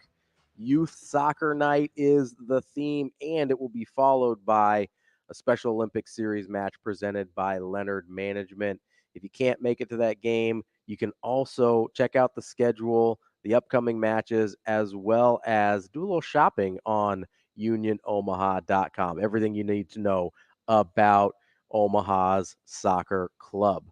We are efforting Bob Nightingale of the USA Today to talk a little deadline deals in Major League Baseball, but your Dodgers made a couple moves. How you feeling? I feel good. Yeah? I just like for the staff to get healthy, but injuries have been a problem. Going to get Betts back. I mean, I feel they're going to be the team to beat in the NL. Feel like you can stay above your head above water until people start getting healthy again? Yeah. We're going to get Yamamoto back. Hopefully Buehler comes back worth a darn. You asked an interesting question about Baltimore.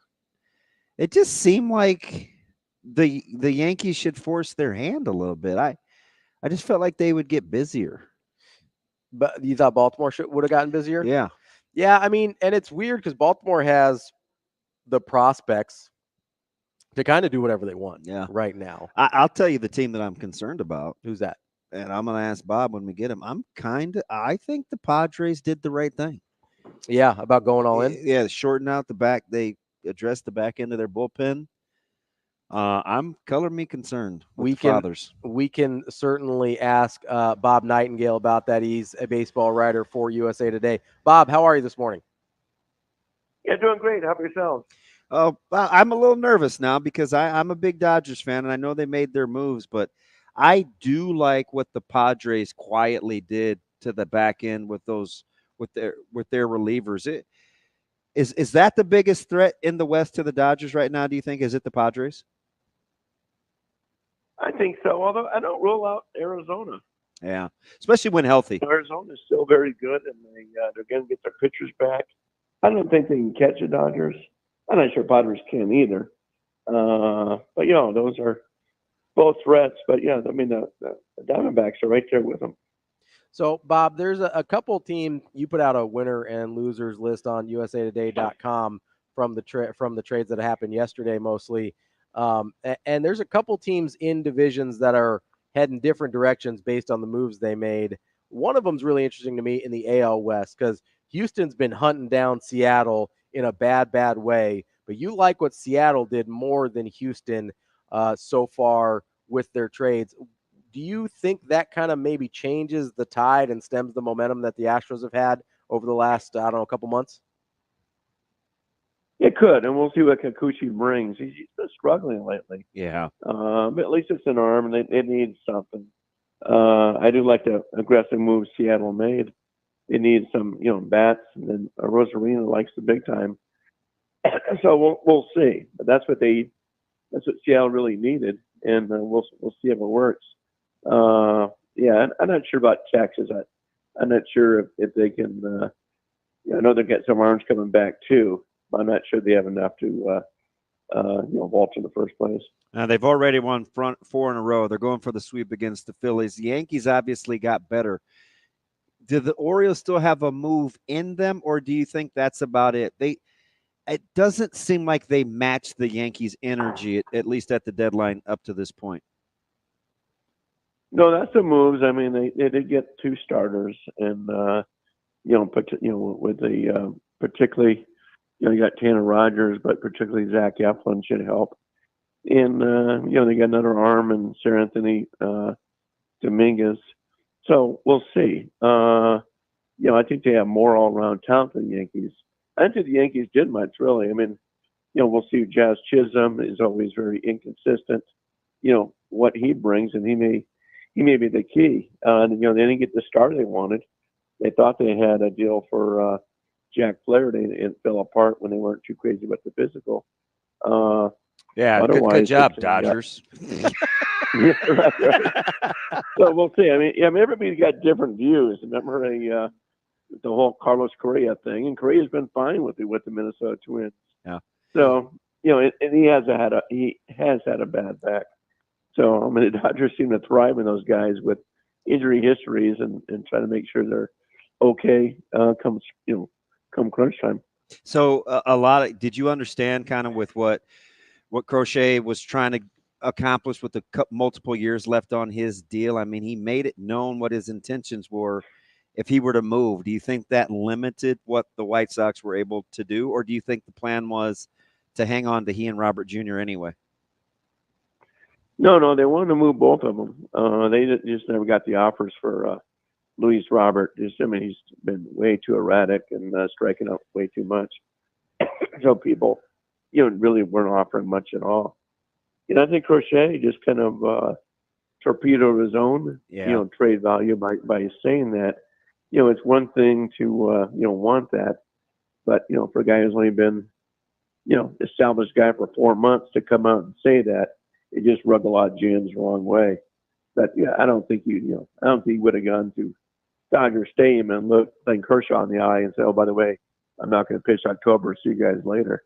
I mean, he would have been a pariah in that clubhouse and a pariah among the Dodger fans. I think just for him, even though he didn't come out and say it, it was the agents. But for kind of agreeing to that, it just rubbed a lot of people the wrong way.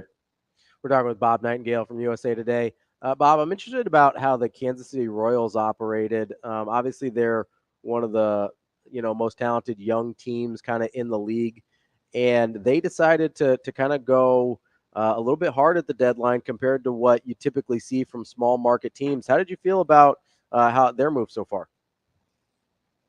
Yeah, I mean, like what they've done. It's like they're not just sitting back and saying we've had a good year.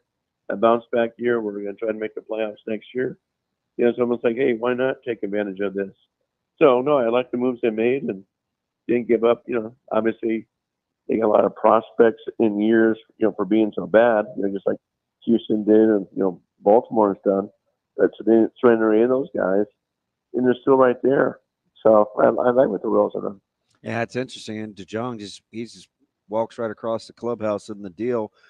They're right there in the wild card. Who's the team and they're not on the periphery. They're dab smack in it. But give me a team that you think can sustain where they're at, and then a team that people better watch because objects in the rearview mirror may be closer than they appear when it comes to running down the wild card spot. Yeah, I mean, I do think the Royals can be a team to watch. I think Arizona definitely. They got some guys coming back. They're playing a lot better baseball the last week, and you know they're going to get Merrill Kelly back, and Rodriguez back. Made some moves at the trade deadline, so I could see them, you know, coming up and even getting that top wild card spot. Maybe even scaring the Dodgers. Your team would kind of worry about the Milwaukee Brewers. It's amazing they've done what they've done with all the injuries and trading away Corbin Burns and just got Damon Williams back as their closer. So, but I worry about them as far as being able to hang on. And they're lucky in the right division, but that team is kind of teetering right now.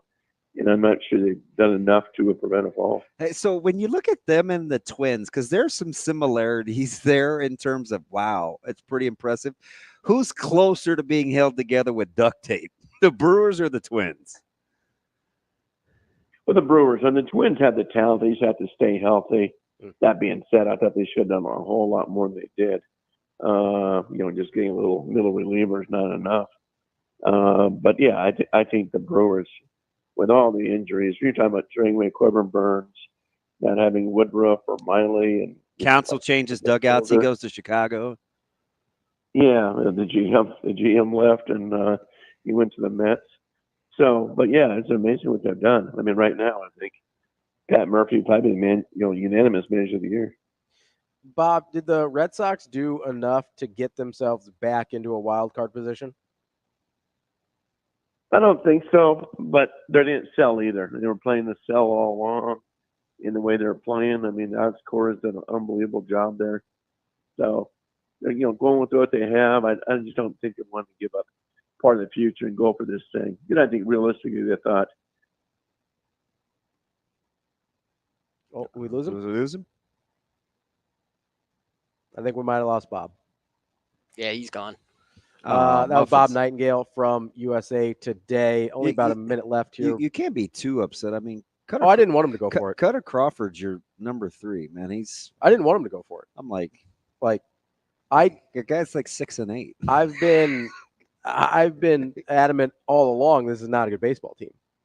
They have the second lowest positive run differential in the league, only behind Seattle, who can't score. It's amazing. If now Seattle does have a bat or two that they could. Bob's back. If you want to go to him quick, they could get going. So, Bob, just finishing up your thought on the Red Sox there. Said that they were planning on selling all along, ended up kind of staying pat, made a couple minor moves. You think they're more looking towards the future and just not sacrificing that? Yeah, definitely looking well for the future. And I think some of these GMs, they kind of stay pat, thinking, you know what, realistically, can we make the playoffs? Yes. But are we going to get to the World Series or go deep in the playoffs? No. So I think that's what you saw teams like the Giants kind of hanging around, and, you know, teams like the Red Sox too. Not really believing the team, but not wanting to give up either. Bob, we appreciate the time, and hopefully we will catch up with you again soon. Okay, sounds good. See you guys. Thanks, Bob. That's Bob Nightingale from the USA Today. We will be back tomorrow with more Hurrdat Sports Radio, AM 590, ESPN Omaha, ESPN Tri-Cities, KFOR in Lincoln.